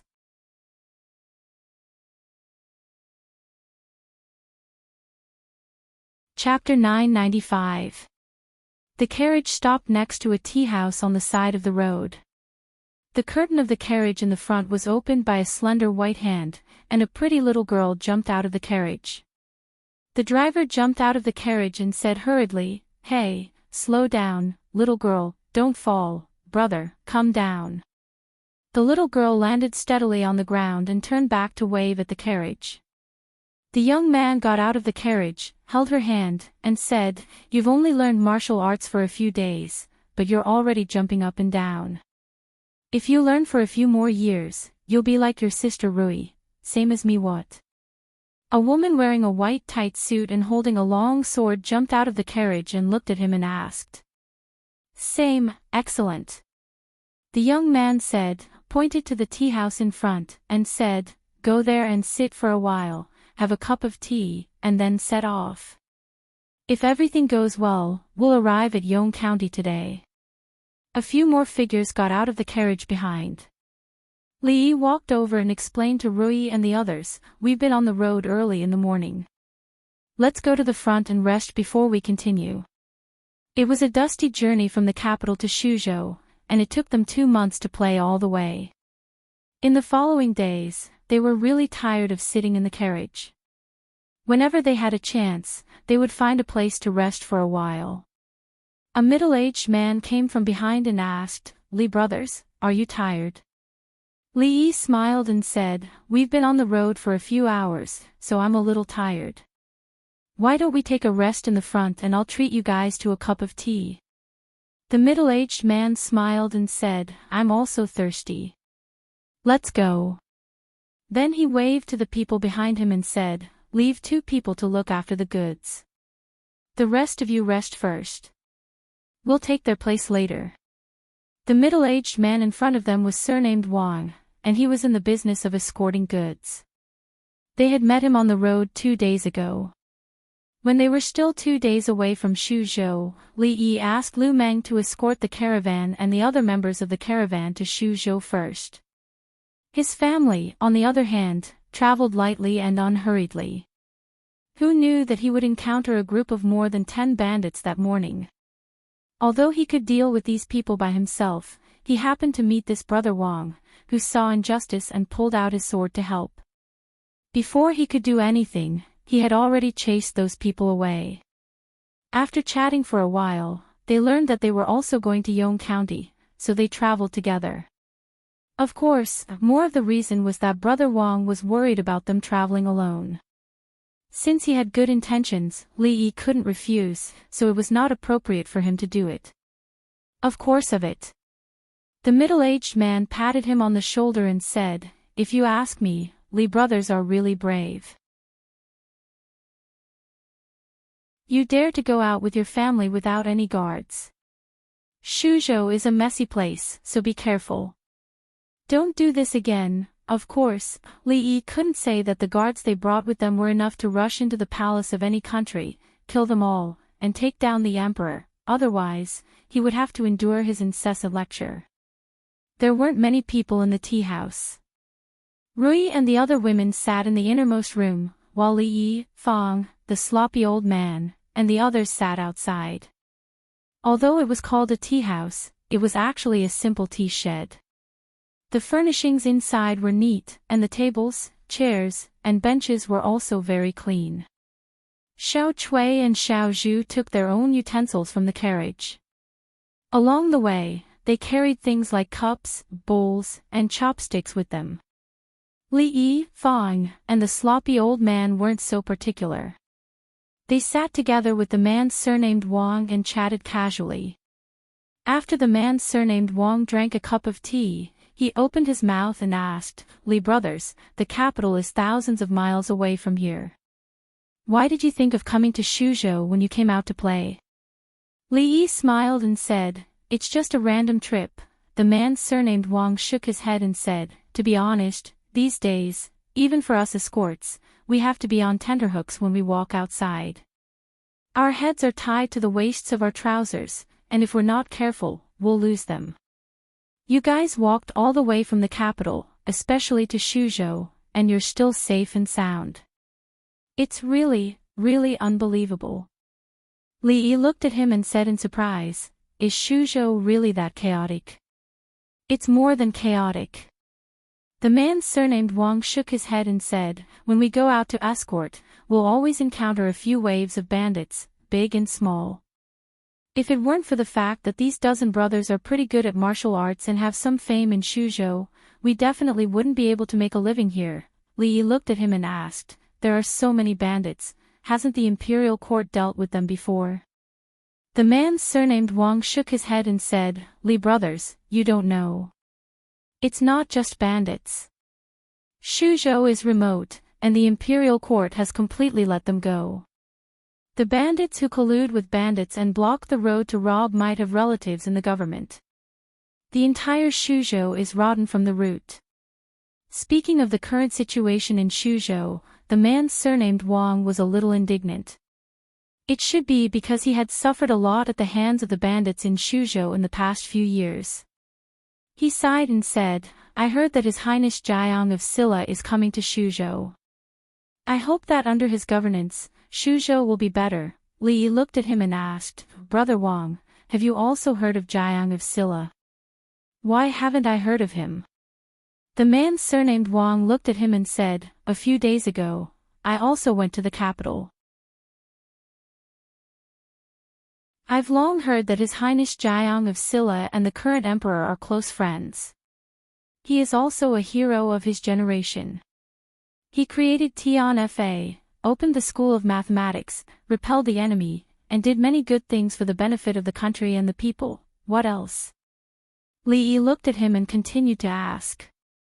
"It's said that the Jing kingdom can't have such a good situation without His Highness Jiang of Silla. What else?" Many people in Shuzhou who have heard of His Highness Jiang of Silla are looking forward to his arrival. No matter what kind of person he is, it's better than the current situation with a prince. Anything else?" The man surnamed Wang looked at him and said in surprise, "What else? For example, that Jiang of Silla is handsome, elegant, and elegant. His martial arts are matchless and he roams the martial world." The man surnamed Wang was startled and shook his head. "That's not true." Li Yi also shook his head and said, "The information you've gathered is still not complete. Let's not talk about this." The man surnamed Wang shook his head and said, "I'm afraid we'll have to part ways today. If Li brothers continue forward, you must be more careful. It's best if you hire some guards to avoid danger." Fang had only been to Shuzhou once. Hearing this, he asked in surprise, "Are there really that many bandits in this place? Why did we only meet that one?" The man surnamed Wang shook his head and said, don't say that. Who hopes to meet bandits? Fong shook his head with some regret and said, maybe we're unlucky. Before he finished speaking, the teacup on the table suddenly shook and ripples appeared on the tea. Not good. The man surnamed Wang's expression changed. He suddenly stood up from his seat and looked behind him. On the official road, a cloud of dust rose. Dozens of fierce-looking men with weapons in their hands jumped off their horses.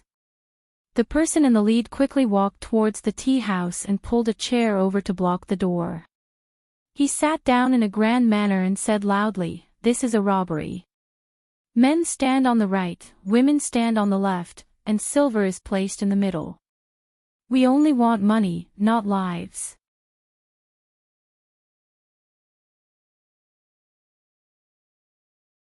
Chapter 996. As someone who had been traveling for many years, he needed to avoid risks reasonably and also ensure the safety of the goods. He needed to have exceptional judgment. When encountering bandits, whether they could fight them, how to fight them, what losses they would incur, and whether it was worth it, these were all things that he needed to decide immediately. After roughly estimating the number of bandits, the man surnamed Wang concluded that this group of bandits was not something they could afford to provoke. There were at least 50 of them, and it would be too much for the dozen or so people on his side to fight them. As for the Li brothers and his wives, they could not be counted on. He first signaled to the brothers beside him with his eyes, telling them not to act rashly. Then, he looked at Li Yi and said, "Li brothers, money is just a worldly possession.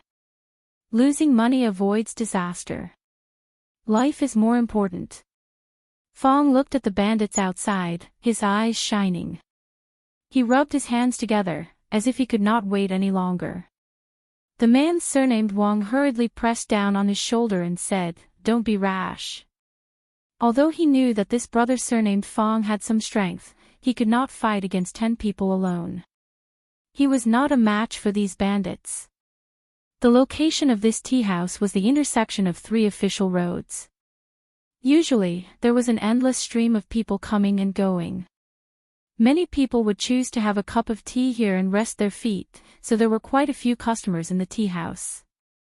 They did not expect to encounter bandits while drinking tea by the side of the road. Everyone's expression changed greatly, and when they saw the ferocious looks of the group, they could only listen to his orders. The men stood on the right, and the women on the left. They took out silver and valuables and placed them on the table in the middle. In a moment, the tea house was immediately divided into 3 groups. One group was naturally the bandits blocking the door, the other group was the obedient customers, and the last group was Li Yi and the others who were sitting peacefully in the tea house drinking tea. After the man with the surname Wang and the others stood up, they realized that Li Yi and the others were still sitting there. Not only that, but the women inside were still whispering to each other. They did not even look in their direction, as if they did not care about these mountain bandits at all. "Brother Fong, Li brothers." The man surnamed Wang said anxiously and tried to pull Fong up. The bandit leader naturally noticed the 2 tables as well. He looked into the tea house and immediately stood up, his eyes widening. He didn't expect to meet so many rare beauties in this tea house. He quickly walked forward, but suddenly heard a "pa-da" sound beside his ear. The man surnamed Wang's expression changed. When he pulled Brother Fong up, he didn't pull him up. Instead, he accidentally swept the teacup off the table, smashing a cup as a signal. The bandit leader stopped in his tracks, walked over, and said angrily, "What, you still want to fight?" Fong sat on the stool, shook his head, and said, "I didn't want to fight." When he saw this guy actually walking towards the second miss and the eldest miss, he really didn't want to make a move. "You still dare to talk back?" The bandit leader placed his broadsword on Fong's neck in a domineering manner and shouted, "Believe it or not, I will chop you into pieces." This voice was still very powerful, and many of the customers in the tea house immediately turned pale. A chill suddenly came from his neck, and Fong shivered. He looked at the bandit leader and said, "Stop it, it's cold." the bandit leader didn't get angry, but laughed instead. The broadsword was on his neck, and he didn't want his head to fall to the ground, but to actually feel cold. Was this guy stupid? Fong squeezed the blade and said, "Take it away, it's really cold." His broadsword was grabbed by someone, and the bandit leader subconsciously wanted to pull it back, but found that no matter how much strength he used, the broadsword in the big man's hand didn't move at all. Fong gently pulled, and the broadsword was in his hand. While the bandit leader was still in a daze, he had already placed the broadsword on his neck. He looked at the bandit leader and asked, "Come, feel for yourself, is it cold?" The bandit leader's face was pale, and cold sweat broke out on his forehead. He really wanted to say, "Cold, too damn cold." His neck was cold, and his heart was even colder, but he was afraid that if he opened his mouth, this sharp broadsword would cut his throat. Say something. Fong held the broadsword and casually swung it a few times, and said unhappily, "Is it cold or not?" A thin line of blood immediately appeared on the bandit leader's neck. "Cold, cold, it's really cold." The bandit leader's voice carried a sobbing tone, and because his throat moved, there were a few more bloodstains on his neck. The atmosphere was a little quiet, and then a little awkward. Seeing this scene, the man surnamed Wang doubted his own eyes. From his point of view, it was clear that this bandit had personally delivered the broadsword into Brother Fong's hands. Was he crazy? The people who had obediently handed over the silver and valuables were even more stunned, not understanding the situation. At this moment, a bandit suddenly rushed in from outside, and placed the broadsword on the neck of the old man sitting the furthest away, and said loudly, "Release my boss, or else you'll kill him." Fong looked at the unkempt old man who had been captured, and said, "Then kill him, I'm not familiar with him anyways." The bandit looked at him, and said tremblingly, "You don't think that I won't dare. Are you going to do it or not?" Fong looked at him, and as if afraid that the bandit would go back on his word, he swung the broadsword in his hand a few more times, and a few more bloodstains appeared on the bandit leader's neck. The bandit clenched the broadsword, and said harshly, "You don't go too far." Just as he finished speaking, he suddenly felt that his hand was empty. When he looked again, the broadsword in his hand had already fallen into the old man's hand. "I said that I only seek wealth, not lives. You bandits, don't pay attention to that." The unkempt old man shook his head, and casually used the back of the broadsword to knock the bandit unconscious, and then he slit his neck, saying, "Also, this broadsword is really cold." Li Yi put down the teacup and said, "Stop playing around, quickly finish this, we still have to hurry on our way." The man surnamed Wang looked at him, and did not understand what he meant. Suddenly, he felt a gust of wind blow past him, and Brother Fong, who had been standing next to him just a moment ago, had disappeared. He only reacted when he heard clanging sounds from within the group of bandits, and hurriedly turned his head to look. At this moment, of the dozens of bandits, more than 10 had already fallen to the ground. Seeing Brother Fong charge into the crowd like a wild beast, rampaging through the group of bandits, and most of the people he knocked down falling to the ground, the man surnamed Wang completely gaped. A few bandits realized how terrifying this man was, and circled around him from afar, charging towards the women in the innermost area. The man surnamed Wang's expression changed, and just as he was about to stop them, he saw one of the women kick with the tip of her foot, and a long bench directly flew out, smashing into the bodies of those bandits, and sending them flying dozens of feet away. Li Yi stood up, and slightly turned his body. With 2 knife hand strikes, he sent 2 charging bandits flying, and then kicked another 2. He turned his head and said to Fong, "If we delay any longer, we won't be able to reach Yong County tonight, all right?" Fong responded, and picked up a large broadsword. The remaining 10 or so bandits were stunned, and the weapons in their hands fell to the ground with clangs. His bare hands were already so terrifying, and with a broadsword, wouldn't that be asking for their lives? "Hero, spare us." The 10 or so bandits threw down their weapons, and knelt down with a thud. The man surnamed Wang looked at the tragic scene on the ground, and then looked at Brother Fong, the Li brothers, the women sitting inside, the old man sitting calmly at the table drinking tea, and the surrounding bandits wailing and begging for mercy. He stood there in a daze, thinking, just what kind of people did they save 2 days ago?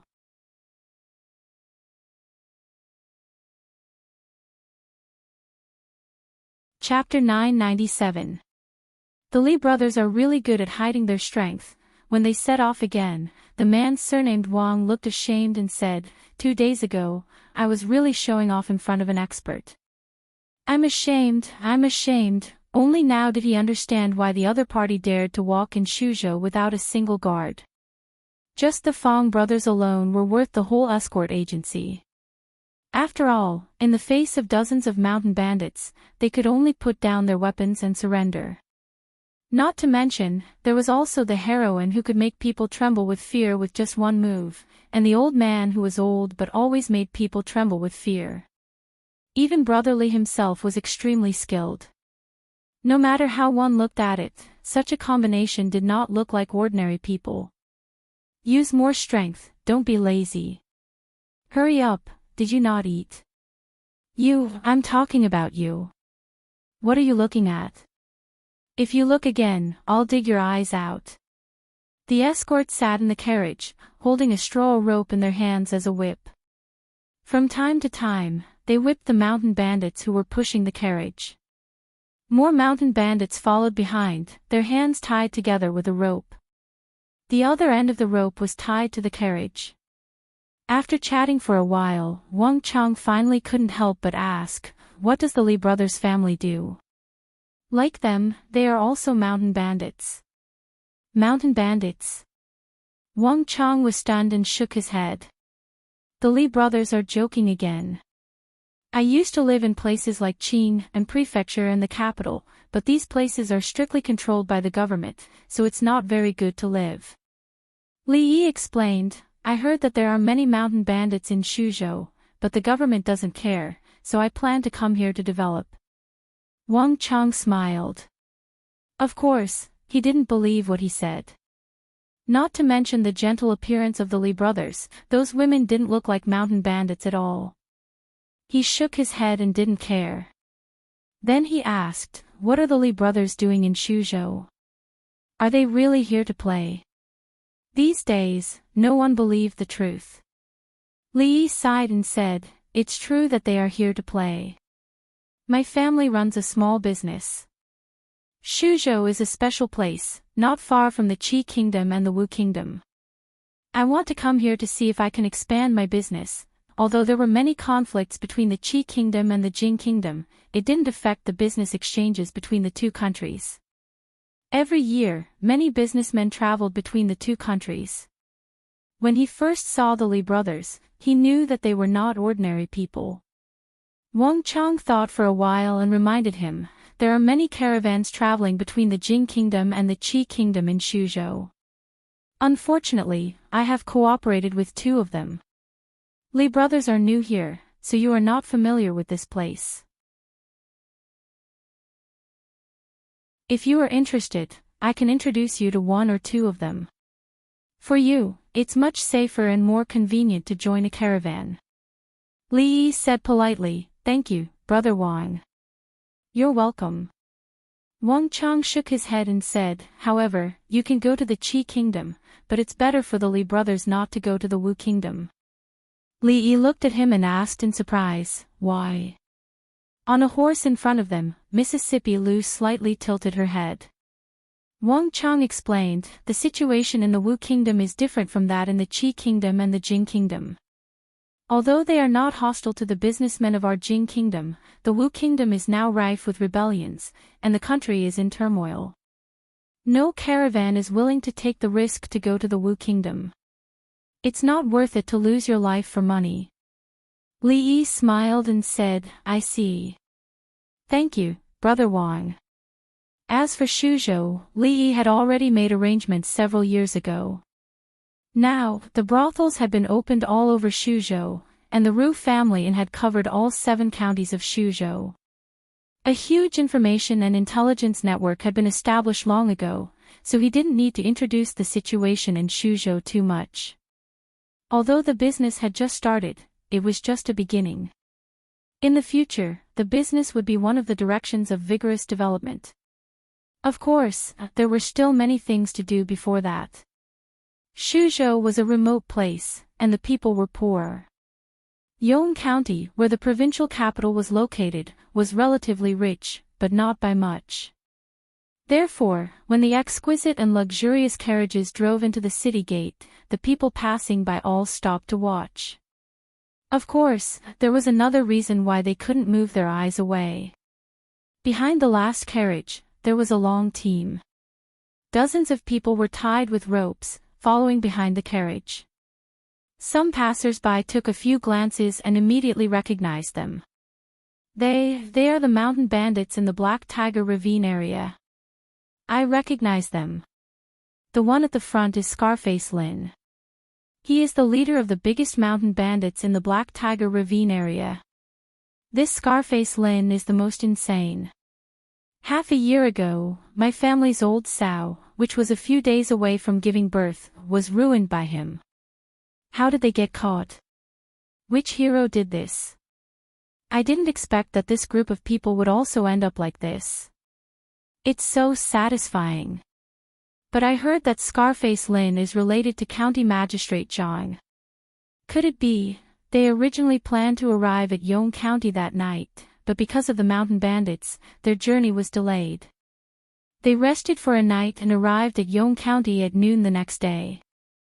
The mansion of Jiang of Silla was still under construction. When Li Yi set off from the capital, he sent a letter to them, saying that the incomplete mansion of Jiang of Silla could not be lived in, but the original mansion of the king of Shu had been renovated, so they could rest for a while. They had some grudges with the king of Shu before, and now they had to occupy his place, so they felt a little uneasy. But there were so many people in the family, so they needed a bigger place. They couldn't bring Rui and the others to stay in an inn. Before settling down, they had to deal with these mountain bandits first. The government office of Yong County was not far from the city gate. Led by Wang Chang, they soon arrived at the gate of the government office. The bailiff on duty at the gate was leaning against the wall and dozing off. Suddenly, he felt his vision go black. He opened his eyes, looked up at the people opposite him, and frowned. "You guys, what are you doing?"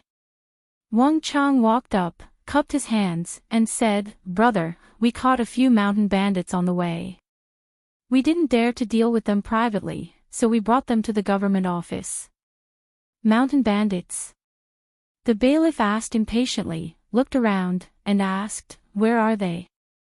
Come out, hurry up." An escort held a rope and pulled the dozens of people out from behind the carriage. The bailiff opened his eyes wide and looked at them, and immediately ran into the government office. When he ran into the door, he stopped, turned around, and said, "You wait here, I'll go and ask the county magistrate." The county magistrate of Yong County was surnamed Zhang, and he had just taken office. He had to thank his predecessor for his promotion from the county magistrate to the county magistrate in just a few years. Some time ago, because of the burden of the king of Shu, the previous county magistrate of Yong County, who was also his predecessor, as an accomplice of the king of Shu, was escorted to the capital after the king of Shu fled. Now, no one knew where he had been banished to. Therefore, as a county magistrate, he was naturally promoted to the top leader of Yong County. Especially when the new provincial governor was transferred away, and there was no provincial governor in the state capital, he was the absolute ruler here. Speaking of which, he had to thank the king of Shu for refusing to accept gifts. As a county magistrate, he had personally visited the king of Shu several times, but had never met the king of Shu. Perhaps the king of Shu didn't care to recruit a county magistrate at that time. In short, Yong County was his territory now.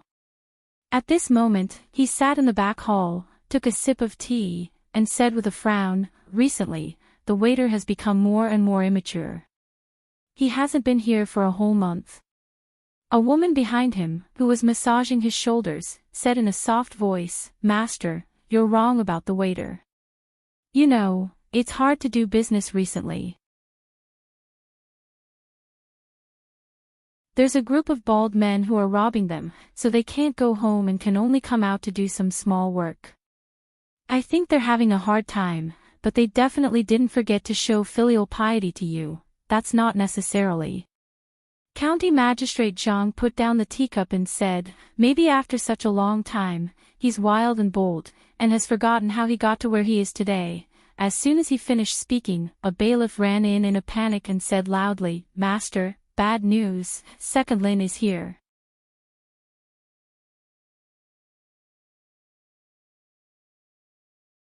Chapter 998. County Magistrate Zhang was startled by him. He looked at the runner and scolded, "Don't be so flustered." "Why are you so flustered?" After the scolding, he felt much better. It seemed that Lin Eru was reasonable. He didn't forget the one who dug the well when he was in trouble. Even though he was a bandit, he couldn't forget the one who took him on this road. He looked at the runner and raised his eyebrows. How many things did he bring this time?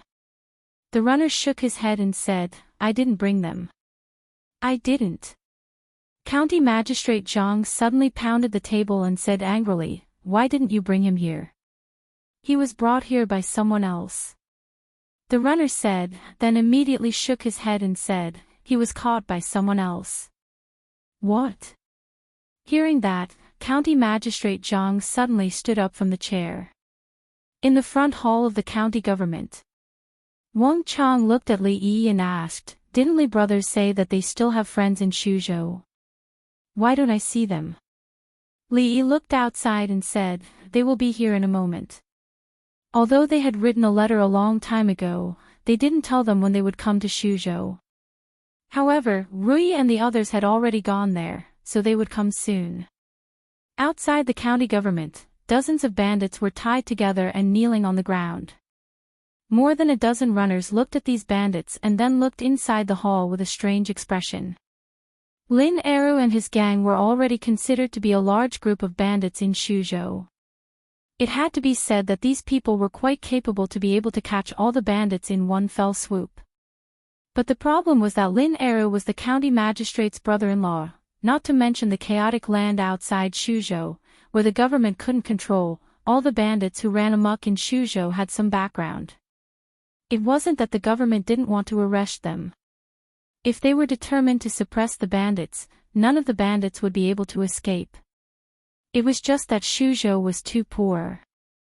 The local officials could only rely on the meager salary of the imperial court to support their families. If they wanted to live a carefree life, they had to go through other irregular channels. The county magistrate didn't care about Scarface Lin because he was not only his brother-in-law, but also often gave him the stolen goods. If these people caught them, it was equivalent to cutting off the county magistrate's source of wealth. Blocking one's way to wealth was like killing one's parents. Would the county magistrate let go of the enemy who killed one's father? As Li Yi and Wang Chang chatted casually, a middle-aged man with a big belly walked out from the back hall. Wang Chang immediately walked over and bowed. "This commoner greets the county magistrate." County Magistrate Zhang looked at the bandits outside, then squinted at him and asked, "Did you catch these bandits?" Wang Chang nodded and said, "My lord, we did. To maintain the security of Yong County, we not only rely on the county government, but also on every citizen of Yong County. You did a good job." County Magistrate Zhang nodded and said, "You go first. I'll deal with these bandits." "My lord, then we'll leave first." Wang Chang bowed and turned back, saying, "Li brothers, let's go." "You're leaving?" Li Yi looked at the county magistrate in confusion and asked, "Isn't there any reward?" It was not easy to catch dozens of bandits. Even if they didn't have any credit, they had worked hard. The local government had to show some sincerity, but they only gave a verbal reward. This was unreasonable. County Magistrate Zhang looked at the young man who didn't salute to him just now and frowned. After chopping down his money tree, he still wanted a reward. It was already a great blessing that he wasn't thrown into prison. After this incident, Lin Er would have to change his appearance again and use a new bandit name, which was a little more troublesome. County Magistrate Zhang glared at the two nosy guys and ordered the Yamen runners, "Take these thieves away and deal with them later." "Wait." Li Yi looked at him and asked, "May I ask how you're going to deal with these bandits?" County Magistrate Zhang was already angry. Hearing this, his face immediately darkened and he said, "Do I need you to tell me what to do?" He suddenly waved his hand and said, "Hurry up and take them away." After saying that, he walked to the back of the hall on his own. Wang Chang looked at Li Yi with a wry smile and said, "Li brothers, let's go." Li Yi looked at the back of the county magistrate and shook his head without saying anything. The last person who talked to him like this should have grass growing on his grave. But he really didn't have any interest in getting angry with a 7th-level official for such a trivial matter. He would let his subordinates keep an eye on this matter when he went back. "Let's go." He shook his head and walked out of the county government with Wang Chang.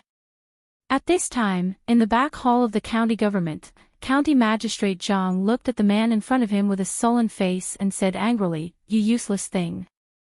There were so many people, but you were still killed."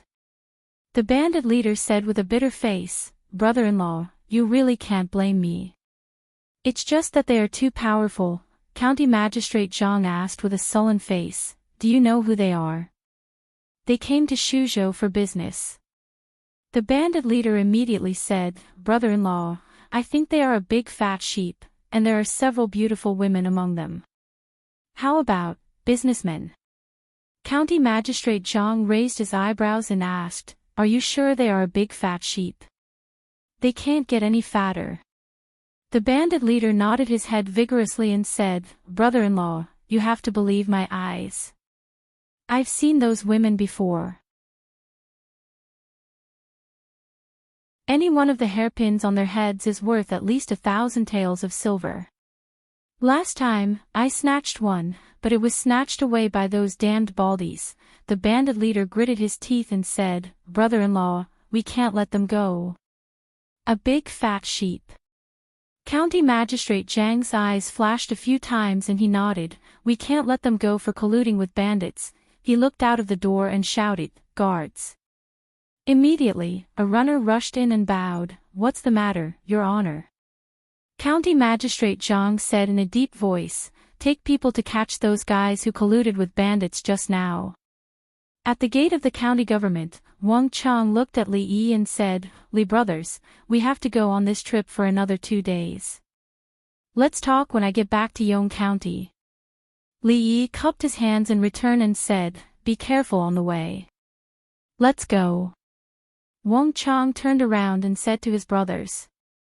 Suddenly, a shout came from behind. "Stop!"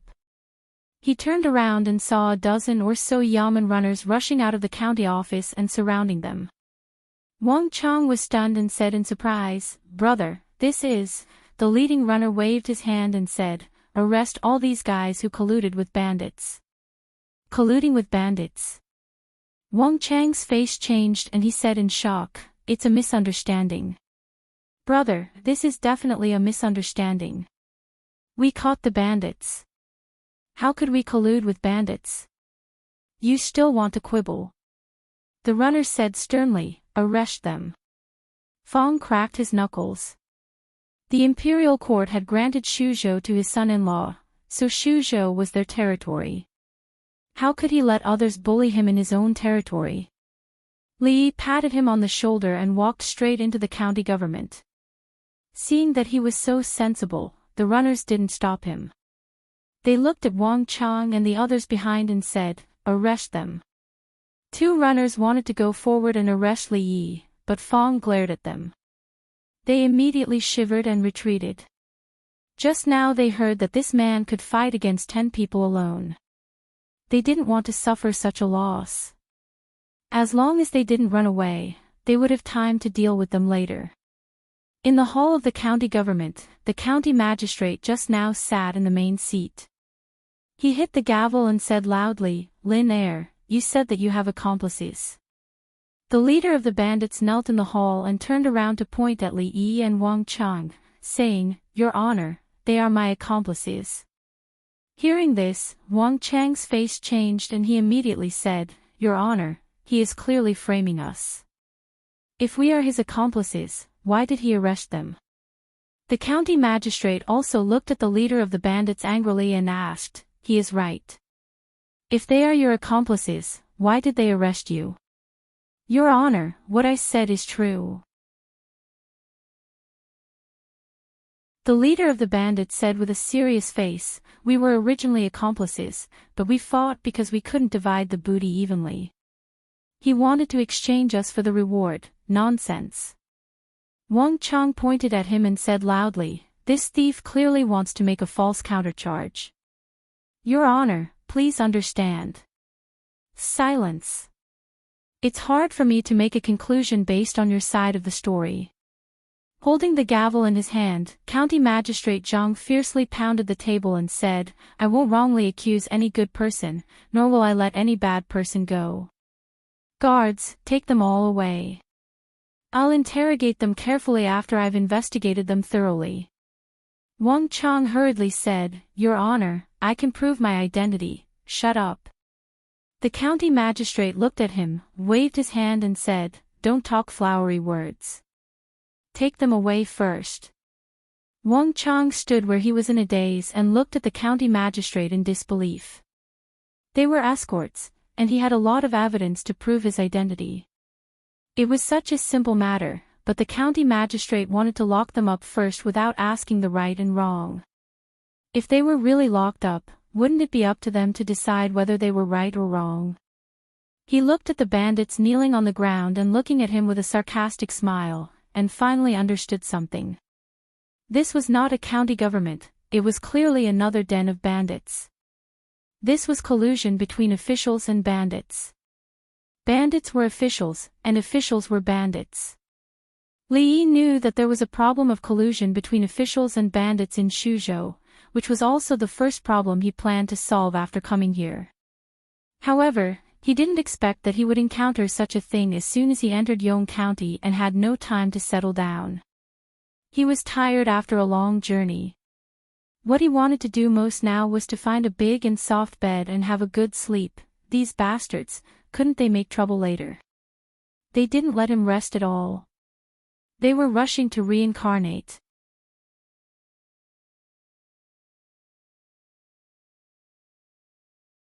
Chapter 999. Receiving the county magistrate's order, a group of government runners immediately walked toward Wang Chang and Li Yi. Wang Chang had no hope for the corrupt official, so he said in a deep voice, "Li brothers, it's not like yesterday. This is the government, the territory of the corrupt official. You must be calm and don't be impulsive. It's a big crime to attack the government." Fang stretched his wrists and shook his head, saying, "Brother Wang, you're wrong about one thing. Yesterday it was our territory, and today it's still our territory. You can be impulsive. If anything happens, I'll cover for you." Seeing the formation of the man in the court, County Magistrate Zhang's face darkened and he shouted, "Do you want to resist arrest?" The leader of the bandits, Lin Air, was secretly delighted. They openly resisted arrest and provoked the court. Now, no matter whether they were bandits or not, they couldn't escape the crime no matter what. When they were all in prison, he would torture them to death. Fang shook his head, looked at the county magistrate, and said, "You dog official, you can't distinguish right from wrong. You even colluded with the bandits. You're too bold." County Magistrate Zhang said with a sullen face, "Take them down first. If they dare to resist, execute them on the spot." He had heard from Lin Air that these people were all skilled and ordinary people were no match for them. Even if all three teams of bailiffs were added together, they wouldn't be able to outnumber Lin Air's gang of bandits. But there was a big difference between fighting the bandits and resisting the government. He really didn't believe that these people were really lawless to this extent. Two government runners walked in the direction of Fang. He clenched his fists, and one of them pulled out a knife from his waist and pointed it at him, saying loudly, "You've heard what our Lord said just now. I advise you to give up the fearless resistance and quickly surrender." Old Fang pinched the tip of his saber and gave it a gentle tug. The long saber flew out of the constable's hand. He pinched the tip of the knife and gently bent it. The tip of the knife was broken off just like that. He broke it a few more times, and the long saber was broken into pieces. He threw it on the ground, making a crisp sound. I have a stomachache. Hold on for a while, I need to go to the toilet." The constable suddenly clutched his stomach, cold sweat beading on his forehead. He bent over and ran away. County Magistrate Zhang's face was gloomy and he said angrily, "Trash, trash, what are you waiting for? Let's go together." Over a dozen government runners glanced at each other, abandoned Li Yi and Wang Chang, and rushed towards Fang. It was obvious that this man was the most ferocious opponent. If this terrifying man was dealt with first, the other two would not be a threat. Wang Chang's expression changed several times. Finally, he gritted his teeth and shouted, "Brother Fang, let me help you. This King world, I'm going to risk it all. Brothers, let's go. At worst, we'll go out to be mountain bandits. It's better than being killed by this dog official." Wang Chang still had some leadership and deterrence among those armed escorts. As soon as he said that, the government runners who had been holding those people suddenly felt their hands were loosened. They looked up and saw those people who had been restrained by them just now looking at them fiercely. The whole county government suddenly fell into chaos. "Rebel, rebel, you are rebelling." County Magistrate Zhang's face had already turned pale. He shouted, "Go to the provincial governor's mansion to ask for reinforcements." One county government, 3 groups of government runners, plus some chores staff, there were no more than 100 people available. Although the number of people was far greater than these rebels, the opponents were all highly skilled in martial arts, especially that man, who was simply a beast in human form. More than half of the government runners were defeated by him. In the end, many government runners in the county government of Yong County were surrounded in a circle. They held their heads in their hands and squatted in the yard. County Magistrate Zhang's forehead was covered with cold sweat. He said in a trembling voice, You, do you know what you are doing?" Fang moved a chair over. Li Yi sat at the door of the main hall of the county government and said, "As the county magistrate of Yong County, do you know what you are doing by colluding with the government officials and framing innocent people?" County Magistrate Zhang put on a fierce face. He said, "You are rebelling against the imperial court and the government. I advise you to surrender immediately, or you will be sentenced to death." With a knife in his hand, Fang patted his face and said, "You talk too much.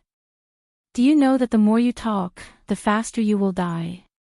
Believe it or not, I will cut off your tongue first."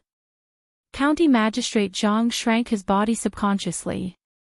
Then he felt that it was a little undignified in public. He raised his head and said, "I am an official appointed by the imperial court, the county magistrate of Yong County." Old Fang looked at him and said angrily, "What are you yelling for? What are you yelling for? You're not an official of the imperial court anymore. If you say another word, I'll cut your tongue out first." As expected, County Magistrate Zhang stopped talking. Compared with his tongue, it was obvious that the latter was more important. After the fight just now, Wang Chang's forehead was covered with sweat, but the expression on his face was quite excited. In his life, he had always followed the rules and never dared to go beyond the rules. He had never been as hardy as he was today. After the excitement, he quickly calmed down. He looked at Li Yi and immediately said, "Li brothers, we can't stay here for long. We have to leave immediately." The news that we attacked the government office must have been spread out. If the guards are attracted, we won't be able to leave. Brother Wang, didn't you say that His Highness Jiang of Silla would be here soon? Li Yi smiled and said, His Highness Jiang of Silla is handsome and unrestrained, and his kung fu is unparalleled.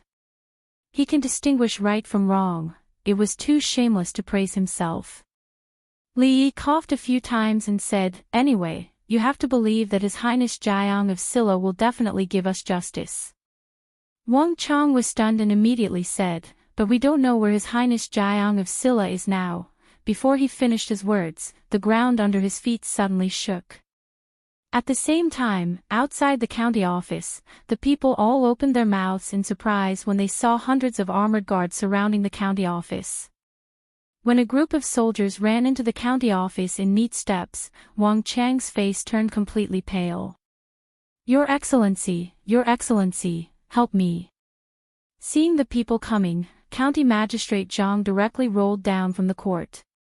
He knelt in front of a man, pointed to the back and said, These bandits are lawless.